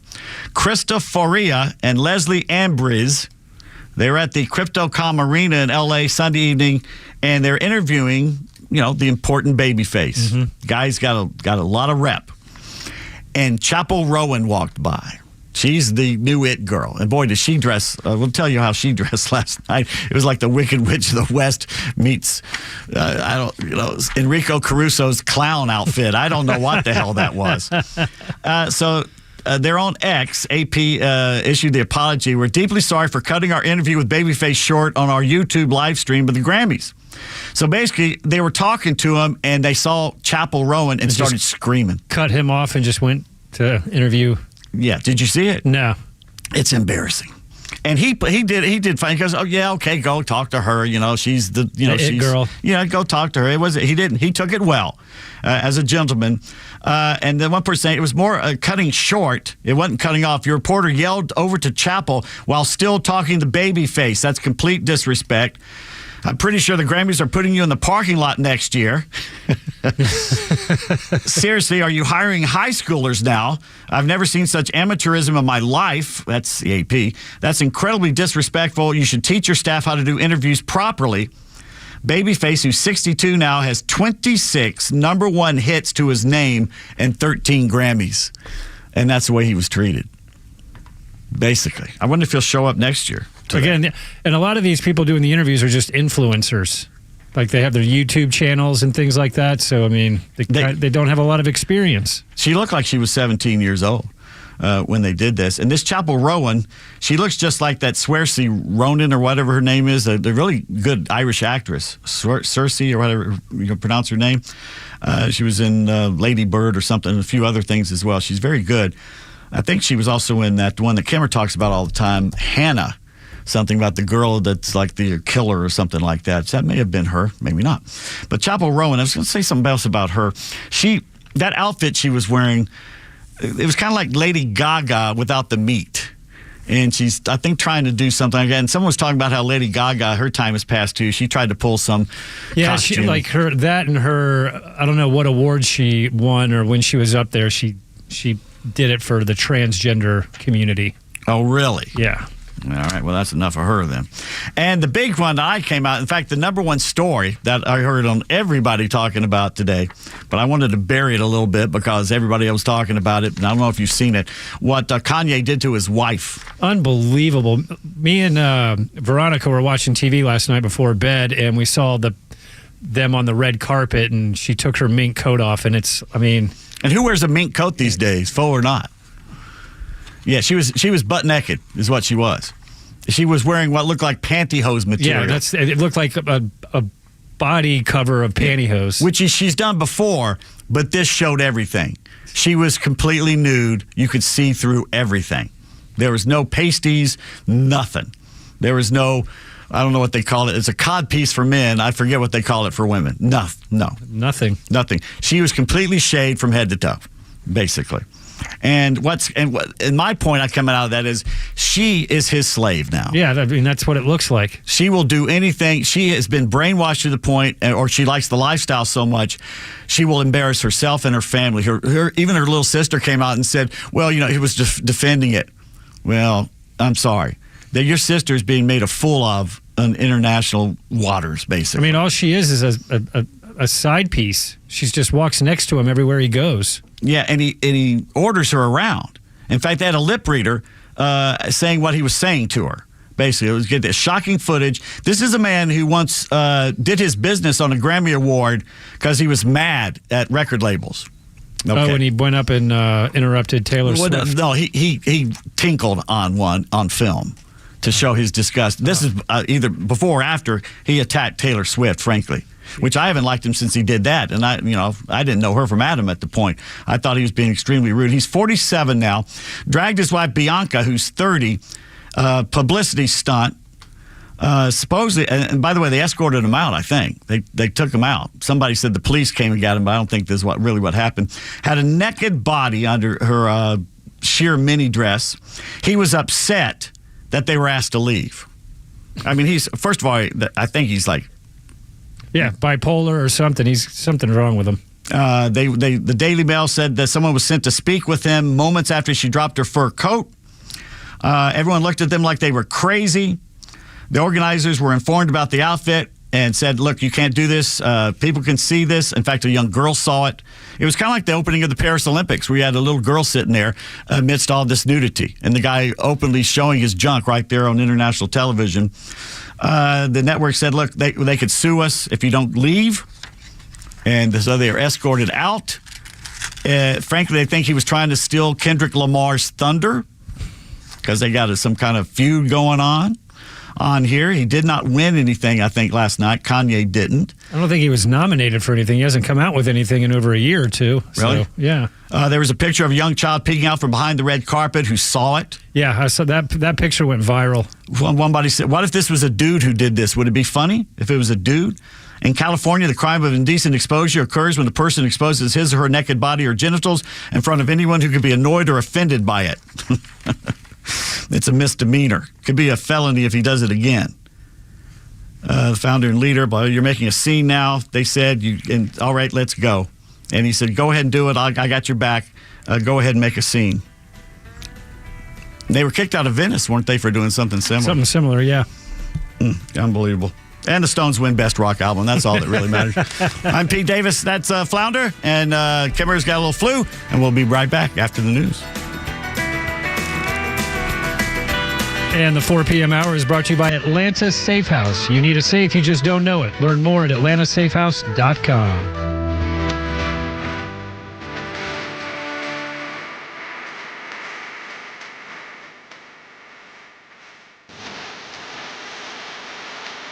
WFOM and W292 EV Marietta, a Dickey Broadcasting Station. This hour is presented by Lee Brandt Jewelry and Watches. Tariffs and taxpayers. I'm Lisa Brady, Fox News. Democrats accusing the Trump administration of ripping off taxpayers by slapping new tariffs on allies. Republicans in Washington are not interested in lowering the high cost of living in the United States of America. House Minority Leader Hakeem Jeffries says tariffs will raise costs on Americans. Vice President J.D. Vance telling reporters, for literally 3 days, I heard the far left in this country say that these tariffs would make Americans' lives worse off. And what actually happened is the Mexican government was so afraid of the tariffs that they actually are taking their border enforcement and their anti-cartel activity more seriously. Mexico's president agreeing to send 10,000 troops to the U.S.-Mexico border after a call earlier today with President Trump, who then paused planned tariffs on Mexican products and agreed to help crack down on weapons trafficking into Mexico. But tariffs on China and Canada were still scheduled to take effect at midnight. Canada is very tough. Canada is very, we're not treated well by Canada. And we have to be treated well. That comment was before President Trump's second call of the day with Canada's prime minister, which the president says was very good. The prime minister then saying proposed tariffs will be paused for 30 days. President Trump just confirming that as Canada implements a border plan that includes new choppers, tech, and personnel, and increased resources to stop the flow of fentanyl. President Trump defending Elon Musk's efforts to root out government waste as Democrats push back on Musk's access to federal agencies, including Treasury payments. Donald Trump basically handed Doge the Social Security data of virtually every American citizen. Senate Democratic leader Chuck Schumer, the president telling reporters Musk is only allowed to do things with approval and not where there's any conflict of interest. America is listening to Fox News. Police Sergeant Christopher David Fitzgerald of the Temple University Police Department sustained fatal gunshot wounds while attempting to arrest a robbery suspect. The Tunnel to Towers Foundation provided a mortgage-free home to his wife and their 5 children in honor of their forever hero. Christopher was a great father, husband, brother, and son who is so very missed. Heroes like Christopher protect and serve our communities and our nation. Show your support. Donate $11 a month to Tunnel to Towers at T2T.org. That's T2T.org. Are you having trouble hearing? Hearing loss can devastate the quality of your life. Now, there's an affordable fix for you or your loved one. Rated in the best hearing aids of 2024 by USA Today, Audion Hearing has the highest quality hearing aids at the lowest prices, just $189. I actually like them better than my old $5,000 hearing aids. I could not believe how my hearing and life changed. Join over 500,000 happy customers by going to audionhearing.com. That's AUDIEN hearing.com.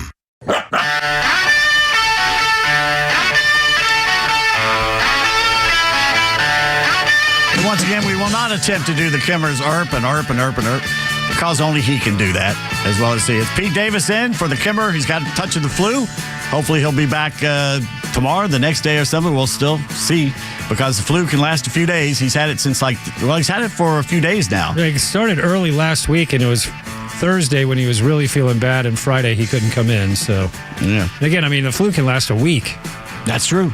I had it for like 10 days once. It was really bad. Let's see. You're playing that? Okay, we'll do the song other time. Let's do the birthday, February 3rd. Today, Fran Tarkenton is 85 years old. Aw, that's a shame that Kimmer's not here to talk about his good friend, Fran Tarkenton. Hall of Fame quarterback, University of Georgia, Minnesota Vikings, host of That's Incredible, and Wine Thief, I suppose. Oh, the wine. That's on the bingo card for sure. He didn't know. He didn't know it was someone else's. Someone else just gave it to him. He also played for the New York Giants, if I remember correctly. I think I had his football card. And also on this date 30 years ago in 1995, prosecution witness Denise Brown wept on the stand at the O.J. Simpson trial in Los Angeles as she described the humiliation and abuse of her sister, Nicole Brown Simpson, at the hands of the man who loves yet kills white women. That's according to the guy who writes your notes here. That is not me. Send your cards and letters to him. Flounder just found this. New York Attorney General Letitia James, remember her? The corrupt woman that went after Trump and changed all the laws and the rules to go after him. That case is still up for appeals, isn't it? That one. It's floating around somewhere. Just issued a warning to New York hospitals in New York City not to comply with Trump's executive order to end gender-affirming treatments on children, claiming it could violate state law. Where'd you find that on? Is that Twitter? Yeah, it was Twitter, so it just broke. That woman is about as evil as it gets, and just more and more evil. Pete's Tweet's coming up, and Holy Crap and Sports coming up as well as we see this. Because right now I want to talk to you about groundhogs. From what I understand, Punxsutawney Phil saw his shadow, or did not see. He did not see, so it's 6 more weeks of winter, correct? Yeah, up there in Pennsylvania. We don't believe that down here, you know. Punxsutawney Phil, and spell that. P-H-I-L. That's right. I knew you were going to do that. Supposedly he emerged from his burrow yesterday. It was his 139th verdict. All right. It's a time-honored tradition, a relic of the German heritage up there in Pennsylvania, and has evolved into a spectacle. Of course, there's the movie. And I saw the ad. I don't know when that came out, last year or whatever, the Jeep ad with Bill Murray where they redid. Yeah. Very well done. They did another one, too, aren't they doing another one this year? Really? Well, that'd be nice. I'd love to see that. Yeah, they did a good job. And Ned Ryerson was in it as well. And his brother, Brian Doyle Murray, was in it. God, he's looking old at this point, but aren't we all? Gobbler's Knob, Pennsylvania. I'd like to know the story behind Gobbler's Knob and how that came along. Anyway, and Andie MacDowell was so pretty in that film. I was reading something last night that they argued about it the entire way through about making it either serious or funny, and they did a very good blend of making it serious funny. But supposedly the original ending was it was going to show that she was in a loop too, just like he was. Like him? And they thought the audience wouldn't like that because there wouldn't be a resolution to what was going on. Well, towards the end, it did get kind of sad because you didn't think he was ever going to come out of it. Does he come out of it? I don't know. Yeah, he finally does. Oh, okay. And they never explained what happened. No. Yeah. At first, they were saying there were going to be some kind of explosion in a scientist's laboratory over the town did it or something like that, but they never put that in there. I guess they didn't think they needed that. But this year, the National Oceanic and Atmospheric Administration has ranked the accuracy of Phil and 18 of his critter rivals. Yes, there's 18 other groundhogs, woodchucks, whatever you want to call them, around the country, including Staten Island Chuck. All right? He's his fiercest rival, according to this. Of course, we all know it's General Beauregard Lee. But anyway, casts a long shadow, he says. He's 85% accurate. Phil is just 35% accurate. That's a big difference. That's a big, 85%. Come on, Phil. Come on, Step it up, Phil. General Beauregard Lee, right here in outside of Atlanta. Georgia's esteemed weather prognosticator carries a hefty historical legacy. Named after, of course, the Confederate generals Robert E. Lee and P.G.T. Beauregard. Beau took over the role from his predecessor in 1991. According to the NOAA, this is science we can follow, General Beauregard Lee has an accuracy rate of 80%. That's more my number. All right, I don't know. What did he see yesterday? Did Beauregard, because this story was written Saturday. So we don't know what Beauregard Lee saw. I'll tell you what my woodchuck saw in just a bit. The Dulcet Trails Nature Center claims Beau's accuracy is even better. It says it's 90%. That's what they're saying. All right, yeah. So Beauregard Lee predicts 6 more weeks of winter. Beau. My whole life I've gone for more winter, and this year I wanted spring to come early. It's about time for this weather to move on. His previous home at the Yellow River Wildlife Sanctuary. Everyone who grew up in Gwinnett County went to the Yellow River Wildlife Sanctuary to see Beauregard and several other things there. It closed in 2017, but he's thriving at his new digs at the Dulcet Trails Nature Center. It's named Weathering Heights. He's got an antebellum-style mansion. Has the finer things in life, culinary delights of Waffle House. Hash browns are his preferred delicacy. Beauregard Lee. Gertie the Groundhog, esteemed meteorologist at Wildlife Prairie State Park in Illinois, has been charming the state since 1993. Her accuracy rate is around 65%, but she has got unwavering dedication to her craft. Jimmy the Groundhog. For over 75 years, Sun Prairie, Wisconsin has proudly claimed its title as the world headquarters of the groundhog with Groundhog Jimmy. Jimmy boasts an accuracy rate of just 60%, according to the NOAA. Now we got Woodstock Willie. This groundhog boasts a 60% success rate, a bit like flipping a coin, but with more fur. Willie is a trailblazer for groundhog prognosticators. She is the only female groundhog. A true pioneer for women's rights and groundhoggery. Buckeye Chuck, which sounds like a steak, boasts an impressive accuracy rate of just 55%, which is pretty sad there. And honorable mention goes to Filbert the Beaver. Stumptown Phil is Oregon Zoo's resident beaver, does not look at his shadow. Filbert has a more scholarly approach to weather forecasting. His unconventional prognosticator selects between 2 scrolls to determine the fate of spring. So it's kind of like that lady on ESPN who has her daughter, the 4-year-old daughter, come out and pick the helmet. It's kind of like they're doing with the groundhog here. Let's see. Filbert assumed the mantle back in 2020, has yet to be right about any of his predictions. He's 0 for 4. Don't know what he did yesterday. This is the lowdown about the groundhogs. Expert diggers. They can excavate a 5-foot tunnel in a single day. They escaped from Stalag 17 with this very, very thing. Their intricate burrows include separate chambers for hibernation, raising young, so they have the kids' chambers. They even have a bathroom. Bathroom? I did not know that. They build a place. I always wondered, did they come outside in the cold to do it? But no, they have a place they go inside their burrow, their own special El Baño to go to. They have usually 4 to 6 pups in May. When I first moved up there to my groundhog, Grover, he and his mate, not Gertie, what did I call her? She's, not Gertie. I forget what I called her. Anyway, they had a pup when I first moved up there and something got it. So they only had one that we know of. They didn't have any last year that we know of because I hadn't seen any. So I haven't seen them so far. So here's what, my weatherman, Grover the Groundhog, neither he nor his mate came out of their burrow that I saw yesterday. It was a little chilly. So I'm saying he did not see his shadow, so that means early spring, correct? Yes. Right. And by the way, someone posted this. This is not mine. It was on Twitter. The Italian groundhog said, I didn't see nothing. Well, what you got there. All right. When we come back from the break, we got sports. Besides the NBA trade, not a whole lot going on, but we'll talk about that. And then after that, we'll do a little Pete's Tweets to close out the show. All kinds of good stuff going on. Number 404-741-1230. I'm Pete Davis. That's Flounder. In for the Kimmer. And we'll be right back on XTRA 106.3.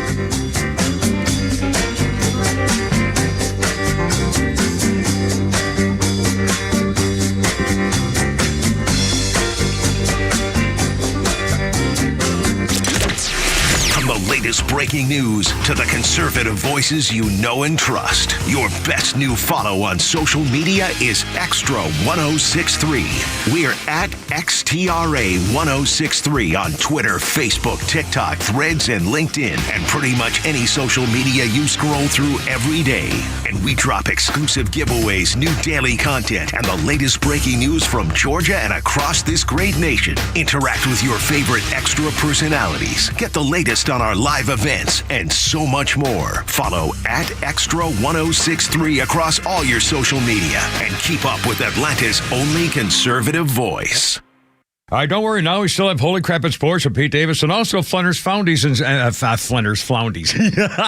I'm laughing. You know why I'm laughing? Because I'm thinking about my dentist. Now, I know. Don't call me names. Well, call me names. Dina Giesler, my dentist, first time went there was like 31 years ago. Atlanta Smiles. And it's true, you smile walking in the door. This is the happiest dental staff or medical staff I've ever seen in my entire life. These Kimmer babes are just, they love America. They love what they do. Everybody's smiling. And don't forget the doggy. I'll talk more about that in a second. But again, whether it's crowns or cleaning or bridges or taking care of your gums, which you know is important to take care of your teeth that way too. I promise you, they'll make you happy. I always get the gas, but also get the doggy. Honest to goodness, Dr. Dina has a little doggy there she'll put in your lap if you like to make you feel better, which she did for me, and it works. Don't forget, veterans get 10% off right off the top. All you have to do is mention that you're a veteran, and here's that number. Tell them when you call. 404-262-7733. Remember, you're going to be smiling when you walk in the door and smiling when you leave because they really take care of you. Please tell them the Kimmer sent you. Get the gas, get the doggy, atlantasmiles.com. Hey, it's Front Office Lowe's for Howard Brothers and Ventrac. Not everyone has a need for a tractor, but for those of you who do, you need to check out Ventrac tractors at Howard Brothers. Ventrac is the ultimate versatile compact tractor. This machine has multiple attachment options. It conquers steep slopes, handles heavy brush mowing, and much, much more. Ventrac is absolutely your all-season solution. Visit Howard Brothers or go to howardbrothers.com and see how Ventrac can handle your projects with ease. Lee Brandt Jewelry and Watch Company, where quality and value make the difference. Locally owned and located in Sandy Springs, offering you the finest selection of unique diamonds, sapphires, rubies, and emerald jewelry, as well as other fine gemstones. Lee Brandt Jewelry and Watches has been servicing Rolex watches for over 30 years, and their Rolex-trained watchmaker will service your watch in their state-of-the-art Rolex service center in their store. Lee Brandt uses only genuine Rolex parts, and their estimates are free. Drop by Lee Brandt in the Trader Joe's Shopping Center in Sandy Springs or visit LeeBrandt.com. Convenience is defined as the state of being able to proceed with something with little effort or difficulty. Well, at RBM of Atlanta, we embody this philosophy. Meet our Mercedes-Benz pickup and delivery service. It gives you back time and money. Does your Mercedes-Benz need service? If so, we'll pick up your vehicle that's requiring service from your home or office and bring it back to our dealership for the required service. With over 100 appointments available every weekday, over 50 appointments on Saturdays, and more than 200 courtesy vehicles in our fleet, we're here to serve. We'll work around your schedule. We're here to save you time, energy, and money. RBM of Atlanta is a J.D. Power 2023 Diamond Dealer of Excellence for the customer sales experience and Georgia's only 9-time Mercedes-Benz Best of the Best winner. We're proud to be Atlanta's Mercedes-Benz connection since 1964. Pickup and delivery service restrictions do apply. Ask your service coordinator or service advisor for details. Insurance companies know that you don't know a lot about the law, so maybe it would be better just to let your lawyer make the call to the insurance company when there's a problem. David Van Sant should be that lawyer. He used to work for the insurance company. He knows who to call, what to say, and he has your best interest at heart.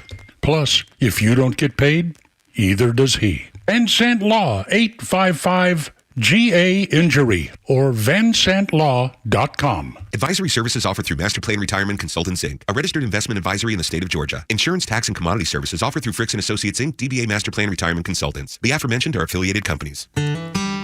Retirement means different things to different people. Some folks want to travel the world. Some folks want to spend more time with grandkids. For me, I'm looking forward to spending more time with my guitar. Whether extravagant and robust or simple and cozy, every retirement needs a plan. You wouldn't take a trip without directions. You have to know where you are before you know where you're going.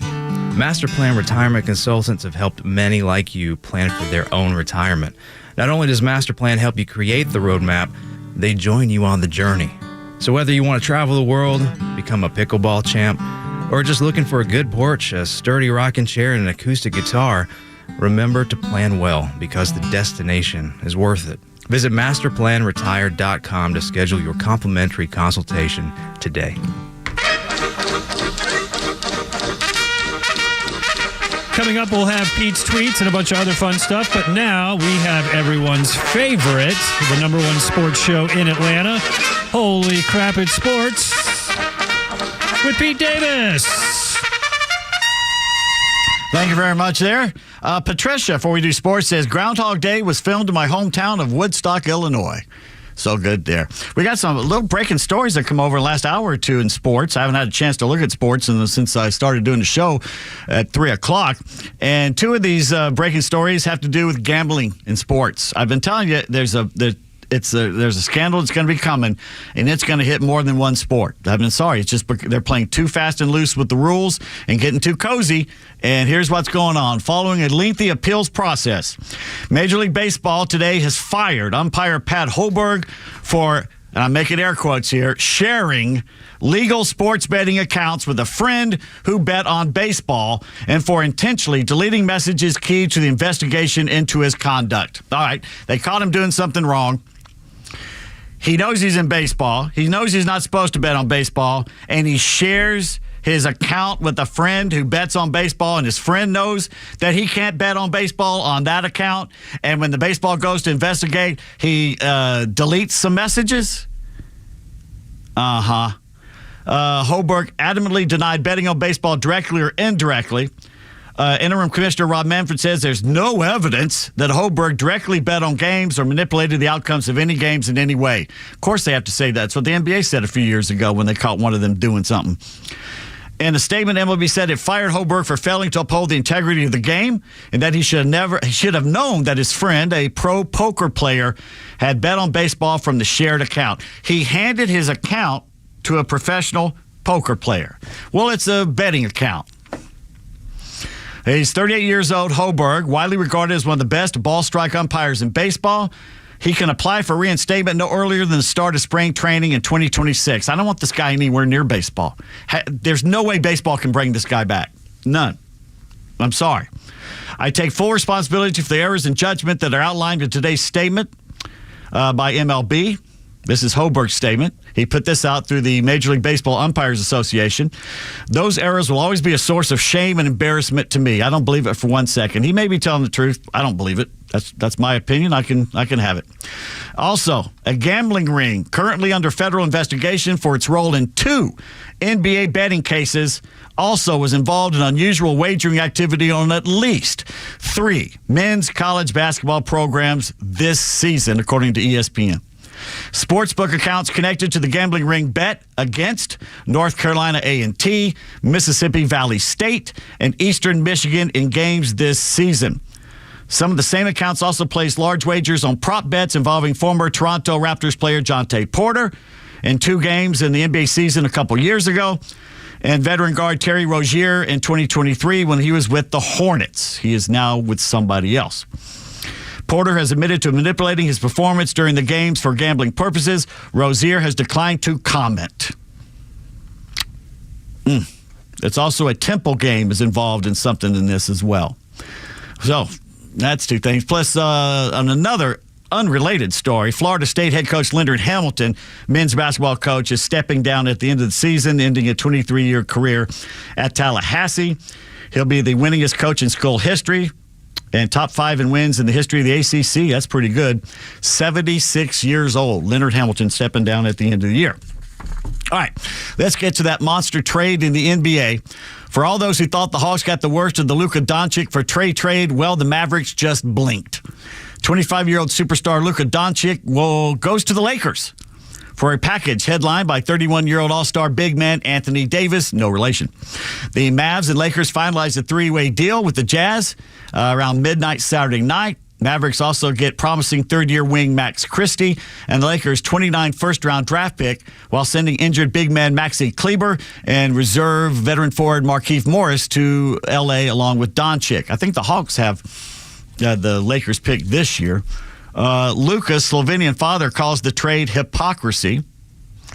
Mavericks GM Nico Harrison, should be fired, cited Davis's superior defense, he's older, as a reason for the trade, saying defense wins championships, saying Doncic's upcoming contract situation was a concern. But ESPN says that constant concerns about Doncic's conditioning, a major factor in the decision. Played in only 22 games this season because of injuries. A left calf strain has him sidelined since Christmas Day. Extreme frustration throughout the organization in Dallas, his lackadaisical approach to diet and conditioning. He's enormously popular in Dallas. And if you remember correctly, he was drafted by the Hawks. And the Mavs drafted Trae Young, and then they switched. They traded on draft day. A lot of people scratching their heads. Let's see. His number 77 Mavericks jersey, Doncic, ranked 8th among bestsellers at NBA. Let's see. Fans are gathering outside the Airline Center in Dallas protesting the trade. Had a mock funeral. They dressed as undertakers carrying a coffin. One fan holding a sign that read, "Worst trade in NBA history." Another fan leaving a sign that read, "RIP Mavs." So he's got that going for him, which is nice. Which is why I'm going to take a sip right now after the Luka Doncic thing. It's left me breathless. Anyway, Max Scherzer. Baseball news here. Gets $16 million. Justin Verlander, $15 million. All right. Meanwhile, Charlie Morton got $15 million from the Orioles. Sports writer David O'Brien tweets that Charlie Morton had more starts, a better B-WAR, more innings and strikeouts than Verlander and Scherzer combined last season, and they all got pretty much the same money. It's all in brand. Fay Vincent took over as MLB's commissioner in 1989, navigated the league through the earthquake-disrupted Bay Area World Series, has died at the age of 86. Vincent had undergone radiation and chemo for bladder cancer and developed complications that included bleeding, had asked the treatment to be stopped. He died Saturday at a hospital in Vero Beach, Florida. Vincent unexpectedly became baseball's 8th commish following the death of A. Bartlett Giamatti of a heart attack in 1989. Of course, a lot of that, the stress of having to deal with the Pete Rose situation. Vincent, hired as deputy commissioner, a longtime friend of Giamatti's, then forced out 3 years later by owners intent on labor confrontation with the players. They thought Vincent was a little too nice with the players in the labor deal. He was also there for some expansion, did some other things. He was a good guy, had great interviews with some of the Negro League stars, wrote, I think, 3 books that were highly regarded about baseball. But Fay Vincent has passed away at the age of 86. And that World Series in 89, what a shot. We were watching it. I remember I was up in Dahlonega. Me and my girlfriend and a dog were staying at a motel there in Dahlonega watching it. And all of a sudden, it went blank. And we knew it was a dam. And I said to my girlfriend, I said, that's an earthquake. They don't just go off the air. Chip Kelly is leaving his offensive coordinator position at Ohio State to take the same gig with the Las Vegas Raiders. A lot of people wondering if Ohio State's going to, they've lost their DC and they've lost to Penn State, and they've lost their OC now to the NFL. The Nebraska spring game. I mean, this is huge in Nebraska. One of the best attended in college football, a major revenue producer for the program. They say they may not keep doing it. Coach Matt Rule is upset about other teams poaching his players. Says the word tampering doesn't exist anymore in college football. It's just an absolute free, open, common market. I don't necessarily want to open up to the outside world and have people watch our guys and say, well, he looks like a pretty good player. Let's go get him. Now, is he being paranoid, or has he got a point here? Because they need that money. That's a lot of money they'll be throwing away if they don't do the spring game. It's a long tradition with the Cornhuskers. Last year, over 60,000 people showed up in Lincoln, Nebraska at Memorial Stadium.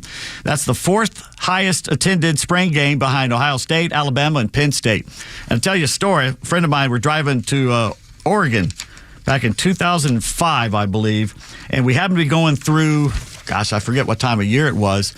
It must have been the fall, because we forgot the Cornhuskers were playing in Lincoln, and we left Omaha heading west.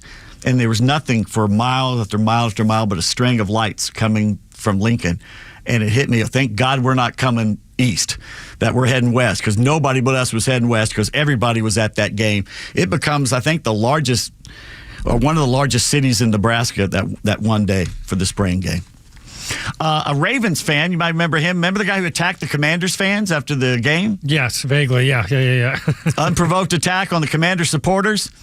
Got a lenient sentence, set a plea deal. Of course. Yeah. He was recorded attacking Commander supporters in October.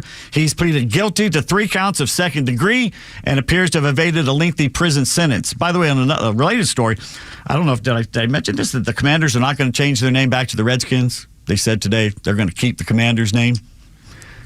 Dumb name. That's a dumb move. It's a dumb name. Jack Callis, 24-year-old from Sarasota, sentenced to 10 years with all suspended, but the 105 days he's already served in jail. Furthermore, he faces 5 years of probation, top 100 hours of community service, has to pay a fine of $4,600 in restitution. Gosh, you'd think the way he hit that guy, it cost more than $4,600. He has to complete both inpatient and outpatient treatment programs for substance abuse. He was at least drunk. 5 years probation. That's been brought down to 3. Baltimore Circuit Judge Charles Dorsey III said, "You've embarrassed us. We love the Ravens." Video of the unprovoked attack went viral in October, showing Callis celebrating Baltimore's win over their rivals by running up to 2 unidentified men in Commanders' replica jerseys. He punched one to the ground and threw the other against a brick wall. It was pretty nasty looking. And then he flexed toward the camera in a Lamar Jackson jersey and told the camera, "I don't lose." He has since lost his job. Callis was an insurance salesman, dismissed by a firm after the footage of the incident went viral the next day. Yeah. After 8 years in Cleveland, Myles Garrett has had enough. He wants to trade. He wants out of there. Garrett, a first-team All-Pro selection in 4 of the past 5 seasons, including this past season, led the NFL with 22 tackles for loss, had 7 straight seasons with at least 10 sacks, his 4th straight with 14.5 sacks. Boy, he'd look good in Falcons jersey, wouldn't he? Has 102.5 sacks during a brilliant 8-year career, wants to change the scenery. And congrats to TV fishing legend Bill Dance. Has a bridge over Mulberry Creek in Lynchburg, Tennessee, named the Bill Dance Bridge. It's where his daddy and granddaddy taught Bill how to catch fish and about conservation. Dedication in October, so until then, Bill's just going to stand on the bridge and just tell you about it. The best Bill Dance video is when the water moccasin dropped down out of the tree and into his boat, and cursing ensued. A lot of dancing, a lot of flicking around with the fishing pole as that snake came after him. Today in history, February 3rd, 1900, rivals fight for control of the Union Park ball grounds in Baltimore. How did they do it? John McGraw's men set up their camp at third base. Ned Hanlon's group set up camp around first base, and they just stared at each other. I don't know who won the standoff. And there's sports. Oh, breaking news. What's going on? Canada has caved. What? They paused their proposed tariffs for 30 days and will implement a $1.3 billion border plan, which includes appointing a fentanyl Caesar, reinforce the border with new choppers, technology, and personal helicopters, send nearly 10,000 personnel to the border, and more. Wow. It just shows, you can use an economy sometimes better than you can use a military. And we have that power. And he did it peacefully. Yeah. Not a shot fired. No, not one.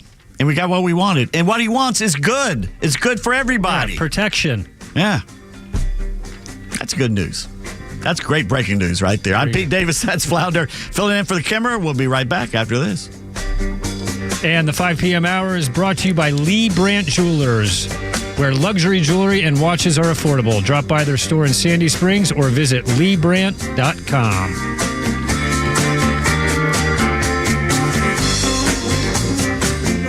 Stream Clay Travis and Buck Sexton, Glenn Beck, Fox News, and even NASCAR on Sundays, anywhere on the XTRA 106.3 app. Download the app now and get 24/7 access to the live stream, the latest news, and everything you need to know about Atlanta's only conservative talk station.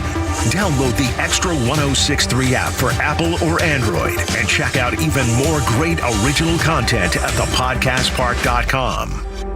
For half a century, glyphosate has affordably and effectively protected Georgia farmers' crops from invasive weeds. Without it, the impact would be felt beyond the fields, hitting Americans where it hurts, our wallets.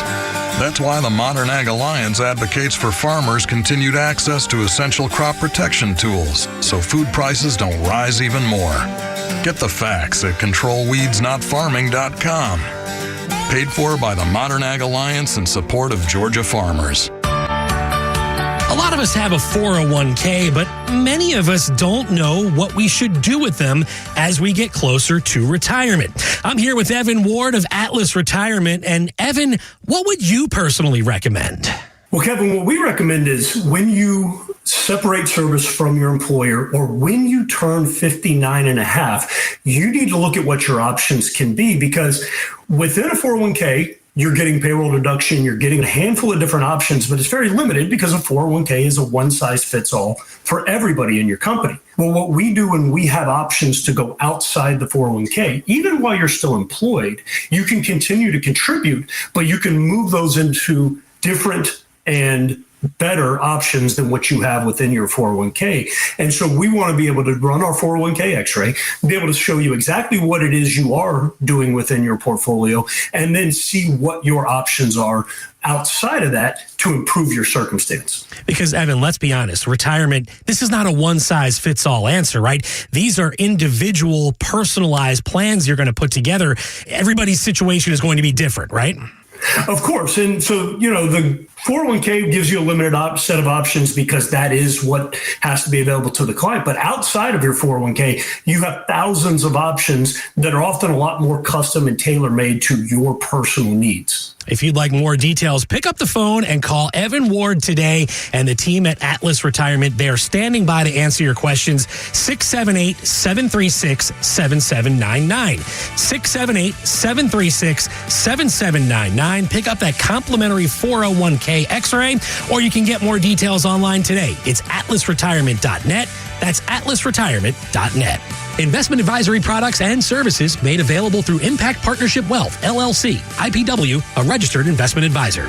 I enjoy a good night's sleep, and I like to breathe while I'm sleeping. My wife appreciates that, too. That's why I wear a CPAP. You want the right machine. You want expert advice. You want all the supplies that go with it. You get it all at CPAPs, etc. in Alpharetta. Machines, masks, tubing, filters, cleaning supplies, all of it, and they ship nationwide. Walk-ins, by the way, are welcome. CPAPs, etc. Alpharetta, CPAPsetc.com. Hi, my name is Steve from Marietta, and we hired ATL Turfco to build our dream backyard golf setup. They installed a large 4-hole putting green, a sand bunker, a short game area, and did a full conversion to artificial grass around the pool with decorative retaining walls. ATL Turfco was really creative. They were efficient. The installation was a breeze. Price was completely reasonable, and I definitely appreciated their communication throughout the project. I would definitely recommend ATL Turfco to anybody thinking about doing a backyard makeover. You can check them out online right now at atlturfco.com. Central Heating and Air Conditioning would like to thank you for trusting them with your heating and air conditioning and home performance needs by throwing the 28th Annual Winter White Sale going on right now through the end of February. And you can save up to $2,000 because with carrier rebates, the best in the business, working with the best in the business at Central, you're guaranteed to get the best deals possible. And why is Central Heating and Air Conditioning the best? Well, they're one of the few locally owned HVAC companies in Atlanta. With Central, you're not just a number, you're a member of the family. It's been that way since 1947. And it's still that way today. Central Heating and Air Conditioning can fix what ails your house health and possibly your family's health with home ventilation and air quality products. Central has packages designed around health using variable speeds, fresh air ventilation, air cleaners, air purifiers, dehumidifiers, and more. Central Heating and Air's 28th Annual Winter White Sale goes through the end of February. So check them out online at centralheat.com or call them at 770-GET-HEAT and turn to your Atlanta carrier expert. We're smart, we care. We're Central Heating and Air.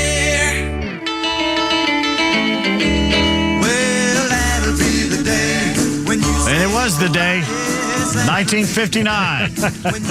22-year-old Buddy Holly, the Big Bopper, and Richie Valens, who was 17, died in a crash shortly after takeoff from Clear Lake, Iowa. The pilot of the single-engine Beechcraft Bonanza plane was also killed. Holly hired the plane after heating problems developed on the tour bus. All three were traveling to Fargo, North Dakota for the next show on their winter dance party tour, which Holly had set, covering 24 cities in 3 weeks, to make money after the breakup of his band, The Crickets, the last year. Unfortunately, and that was it. It was the day the music died, as they like to say. Also on this day, 2006, Al Lewis, Grandpa Munster of the Munsters, passed away at 82. And in 2021, T.J. Osborne of the Brothers Osborne came out as gay in an interview with Time Magazine. T.J. immediately changed his name to... Oh, wait, I can't say that. And born on this day in 1894, Norman Rockwell.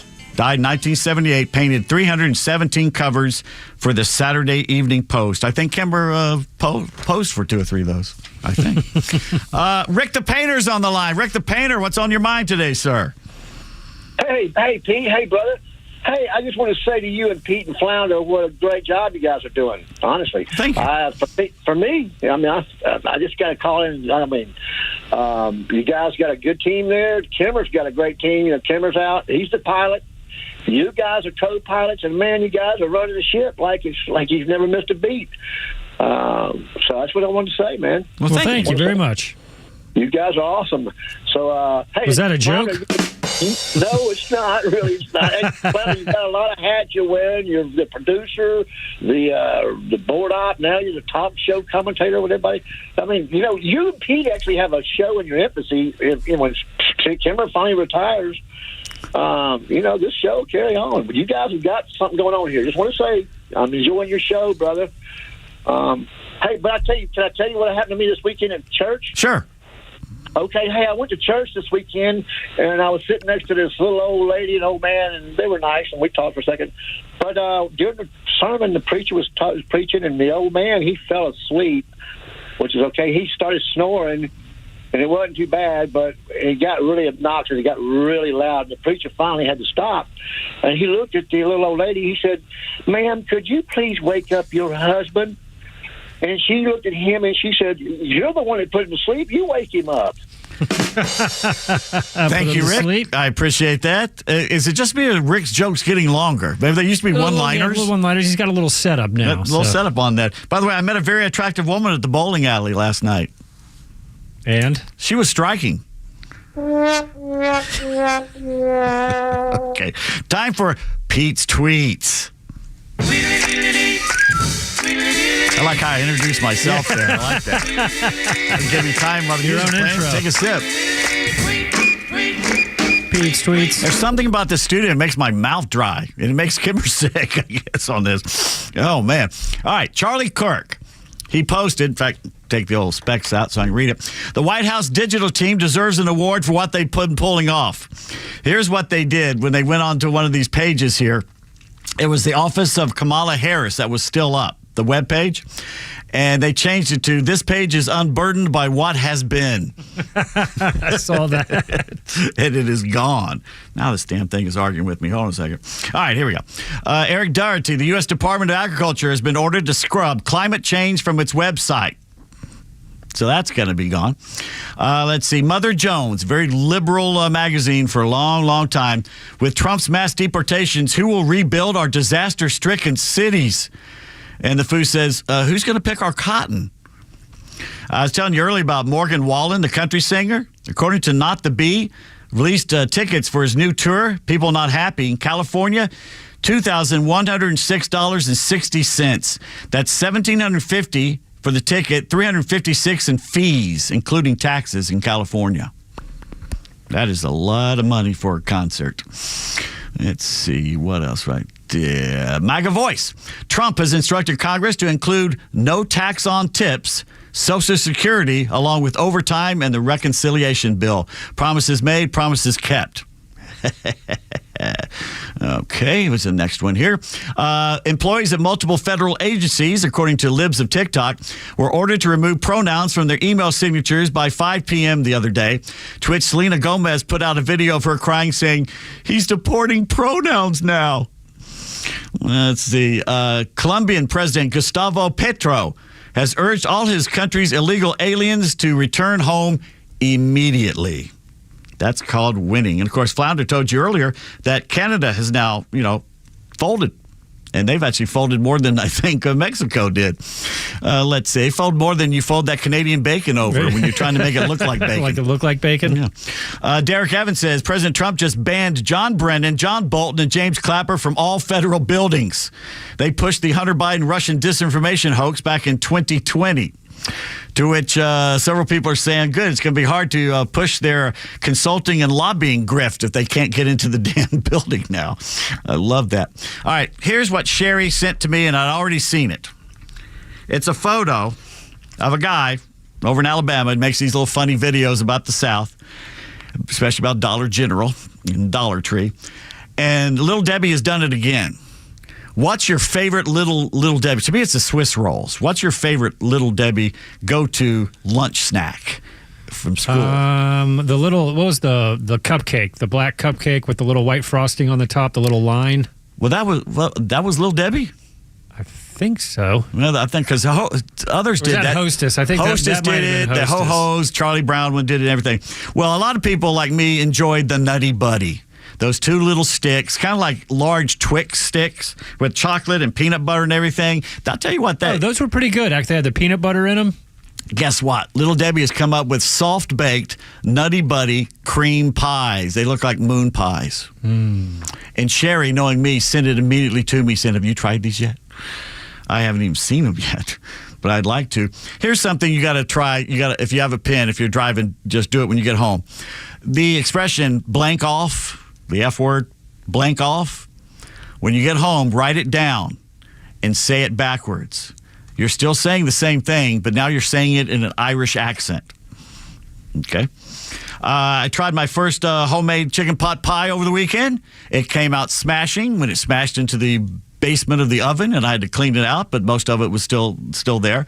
It's a great, if you want the recipe, you can text me or whatever, or twit me or whatever, and I'll give you. It's very easy. It's not by scratch, so you can do it, and you can put it together in 10 minutes, and it takes an hour to cook. It's absolutely amazing. All right, Jay Kim has some ideas about why we have a trade war going on right now with Canada and Mexico, and Canada, Trudeau was trying to flex his muscles and come back at us. This is why it didn't last very long. It's already over, okay? Canada relies on the U.S. for 21% of its gross domestic product, with $439 billion in exports. Canada's GDP is $2 trillion. That was in 2023. The U.S. exports $436 billion to Canada, which is just 1.7% of all the United States gross domestic product. In fact, the U.S. gross domestic product in the year 2022 was $25.5 trillion. Canada's $2 trillion. That's why, yeah, the U.S. has a very big stick, according to Jay there, as he puts it.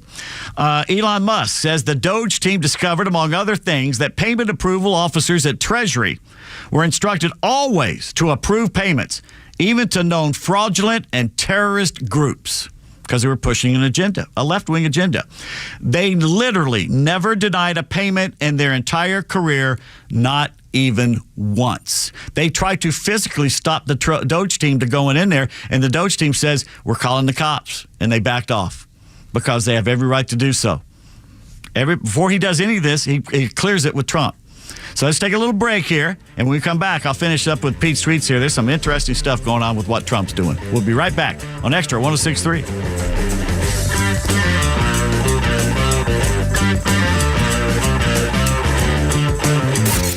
The legend Neil Bortz is only on XTRA 106.3. Hey, it's a camera. How's it going? Here's what you missed from the Talkmaster. The business world knows that Donald Trump is not fond of DEI initiatives. And have you noticed, ever since the election, companies have been toning down their ridiculous diversity, equity, and inclusion initiatives.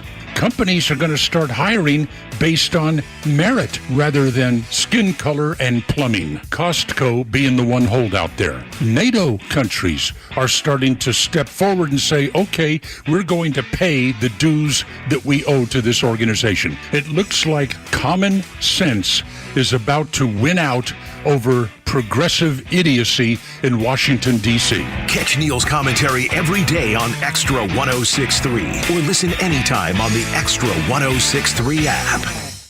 Join A Second Chance Bail Bond CEO Daniel Madelon and host Tug Coward for the weekly radio show Back Your Blue. They will highlight special initiatives, criminal justice programs, and community events aimed at keeping our communities safer. Tune in Saturdays at 10 a.m. to learn some good news about and from the law enforcement and justice communities. Tune in on Saturdays or catch up on all past episodes wherever you get your podcasts or at thepodcastpark.com. No one plans on going to jail, but when it happens, it's important that you know who to call. Call A Second Chance Bail Bonds, where we believe everyone deserves a second chance. Whether your loved one's been arrested in Cherokee, Clayton, or any of the other metro Atlanta counties in between, A Second Chance Bail Bonds works fast to help expedite release within hours. A Second Chance. It's better to know us and not need us than need us and not know us. Call A Second Chance 24/7 at 404-BAIL-OUT or online at atlbail.com. Why shop for Valentine's Day at D. Geller & Son Jewelers? Because you don't want to end up like shouldn't have case number 605. Happy Valentine's Day, honey. Ooh, what's in the box? Just a little something I got for you. You want to open it? Okay. What is this? It's a meal kit. I thought you could make us a good dinner. They say if you hurry, you can have it on the table in 30 minutes. Now, if you'll watch out, I'll light the stove for you. Oh, babe. You shouldn't have. High heat and high pressure make diamonds. They shouldn't make dinner. This Valentine's Day, give a treasure, not a chore, with a beautiful piece of jewelry from D. Geller & Son, like diamond hoops starting at $875, tennis bracelets starting at $15.15, and diamond studs starting at just $190. Save up to 20% with our Valentine's gift guide, or go big and get 0% APR financing for 5 years. Take the risk out of shopping this Valentine's Day at D. Geller & Son, serving romance, not recipes, since 1939. In Kennesaw, Sandy Springs, and online at dgeller.com. You know the old expression, I love it when a plan comes together? Well, with our First Liberty Notes, this has been so true. Hello, I'm Brant Frost, founder of First Liberty Building and Loan. You hear about our family's company all the time right here on this station. For over 30 years, we've been the local lender who said yes when the big banks say no. A couple of months ago, we opened up our First Liberty Notes program to Main Street investors just like you, and the response has been just incredible. Folks from airline pilots to physicians to even pastors are now earning 8 to 13% interest rates while helping to fuel the growth of local small businesses. If you're a qualified investor with a minimum of $25,000, you too could be earning 8 to 13% interest. We'd love to have you join our First Liberty family today. Go to firstlibertyga.com and see if our First Liberty Notes are right for you. Go to firstlibertyga.com. That's firstlibertyga.com. First Liberty Notes are not obligations of or guaranteed by any financial institution and are not secured by any collateral. They are not FDIC insured or guaranteed by any government agency. You could lose money. SEC accredited investor status must be verified. Securities not offered in any jurisdiction in which it is unlawful.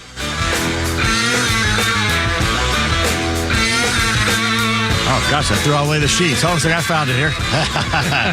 1970, Led Zeppelin 2. In the top 20, both UK and US album charts, he peaked at number 1. Spent 138 weeks in the kingdom on the charts. Now recognized by writers and music critics, one of the greatest and most influential rock albums ever recorded. Absolutely sure. I'm Pete Davis. That's Flounder. Filling in for the Kimber. He's got the flu, so send a prayer out his way that he's feeling better. And you're not going to believe what just the Fox headline here. FBI agents group tells Congress to take urgent action to protect against politicization. Cowards. They'll stand up to Trump, but they couldn't stand up to Biden. These are the same people that went after Catholics and called them domestic terrorists. These are the same people that went after parents that just showed up and asked questions about the LGBT tranny agenda being shoved down their children's throats. They put them on the domestic terrorists. They looked them up. They came to their house. They talked to them. They're the same people that hounded people that just happened to be standing there at January 6th, who didn't even go into the Capitol. Grandmothers. All at the bidding of a Democratic socialist president. And these cowards of the FBI couldn't stand up to that guy, but they'll stand up to Trump. I hope he fires them all and hope they lose all their pensions. I'm sorry. All the ones that deserve it should be gone. That's just absolutely despicable. And by the way, Stacey Abrams, her founded voter activist group, has been hit with mass layoffs after their record-breaking ethics fine. So they're all getting fired. The grift is over, Stacey. You're going to have to go back to Wisconsin to write your soft porn books or whatever. Remember, everyone forgets that she did that. She was an author? Those soft porn books. Yeah. Oh, here's something else that'll get your goat. Colin Rugg pointing out, Ukrainian President Zelensky, who's trying to suck up to Trump now, says Ukraine has only received $75 billion of the $177 billion in aid that has been sent to him from the United States. I've told you before, this is the greatest money laundering organization in the history of mankind. Well, do you think Dodge will look into that as well? Oh, hell yeah. Oh, yeah. I tell you where the money is. Yeah, they're in offshore accounts. Yeah, offshore accounts. From politicians on both sides of the aisle. I guarantee you that's where it is. Most of it. Or what went there was stolen by the Ukrainians. The largest money laundering operation in the history of mankind. Unbelievable. And the fact that this FBI agent group is telling them to have Trump back off is even more of a reason to look into this. Oh, yeah. They all are. Yeah. They're on the wrong side. All of them, wrong side of history. And they're just going to defense. All the Democrats screaming about democracy. They're out there protesting, trying to keep everybody from looking at the books. Why do you not want someone to look at your books when you're a federal employee? Well, no, we're NGOs. We're outside, so you can't do anything to us. Oh, contraire, mon frère, because you're using our money. Yeah. J.D. Vance tweets, Mexico sends tons of fentanyl to our country. Canada has seen a massive increase in fentanyl trafficking. There are 3 ways of stopping this. The first is to ask nicely, which we've done. It went nowhere. Now we've gone to the consequences phase, and guess what? It's worked. Folding like a chair. Migrants burning American flags in California yesterday. In Oxnard, John Rich, the country singer. So they burn our flag while flying their flag because they love living in our nation and don't want to go back to their nation. Did I get that right? Get them the hell out of here. Let's see. That bishop that lectured the president at the National Cathedral, Episcopal, I think she is, Bishop Marion Budd. Her Episcopal Migration Ministries collected $53 million from government programs 2 years ago for immigrant resettlement. Now we know why she went after Trump. Her money was on the line. Columbia University, which is a haven for anti-Semites, in my opinion, has just given Johanna King-Slutsky, what a great name, the woman who infamously begged for humanitarian aid for the violent pro-Hamas rioters who took over the hallways there. She has just been rewarded by Columbia with a teaching position. Yeah. Let's see how much money does Columbia get from the feds, from our tax money? Absolutely none of it should go there. House Minority Leader Hakeem Jeffries called for violence. He says people must fight President Trump's agenda in the streets. We didn't have time to play that today, but that's what he said. That's the gist of it, which is just like Chuck Schumer saying to go after the conservative Supreme Court justices, basically.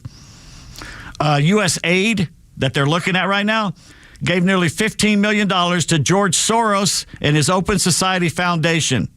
That was over Obama's last 4 years in office alone. They sent that money to the West Bank and Palestine.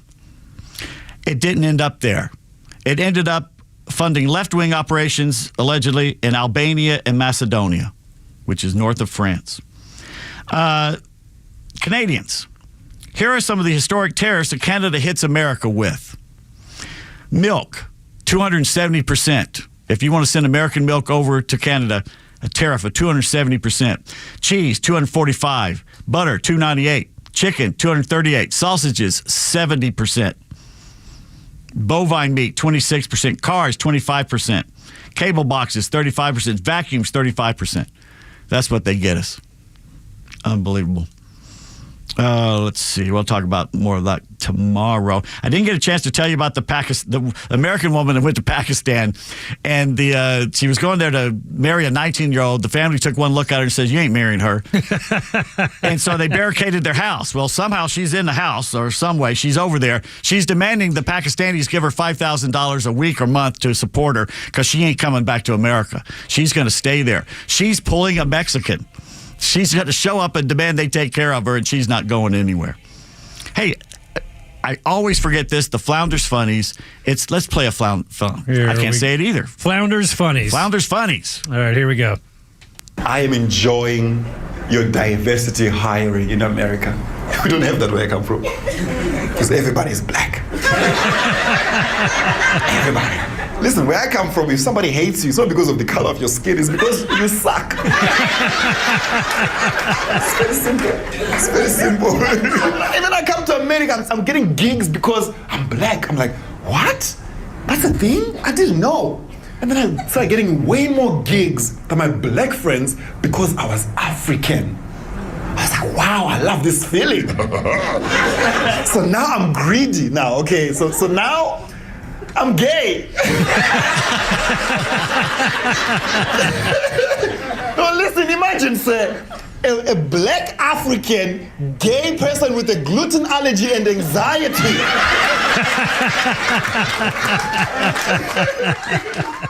Gee, who's that? He goes by the name Learn More Jonas. Learn more, Jonah. He's from where now? He's from Africa somewhere. Somewhere in Africa? Somewhere in Africa. We always never seem to find the country. He's in Africa. Like the Mexican-American guy said earlier. He didn't mention a country. He's just in Africa if we go over there.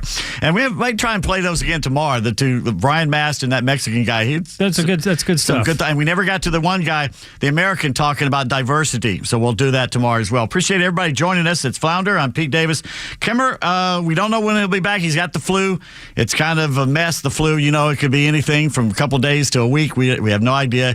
He was feeling a little, I don't think he was feeling better today, to tell you the truth. No, I mean, I think he's still got a couple more days to go, unfortunately. I mean, if he's still got a fever and things like that, he shouldn't be here. Yeah, well, you know what the cure for that is? More cowbell. Cowbell. You've got to have cowbell. Well, thanks, everybody, for listening and calling in. As always, the number 404-741-1230. Write it down, memorize it, tattoo it on your baby's back of the head. Make sure you don't get the soft spot. And we'll be back again tomorrow, the good Lord willing. Everybody have a great night.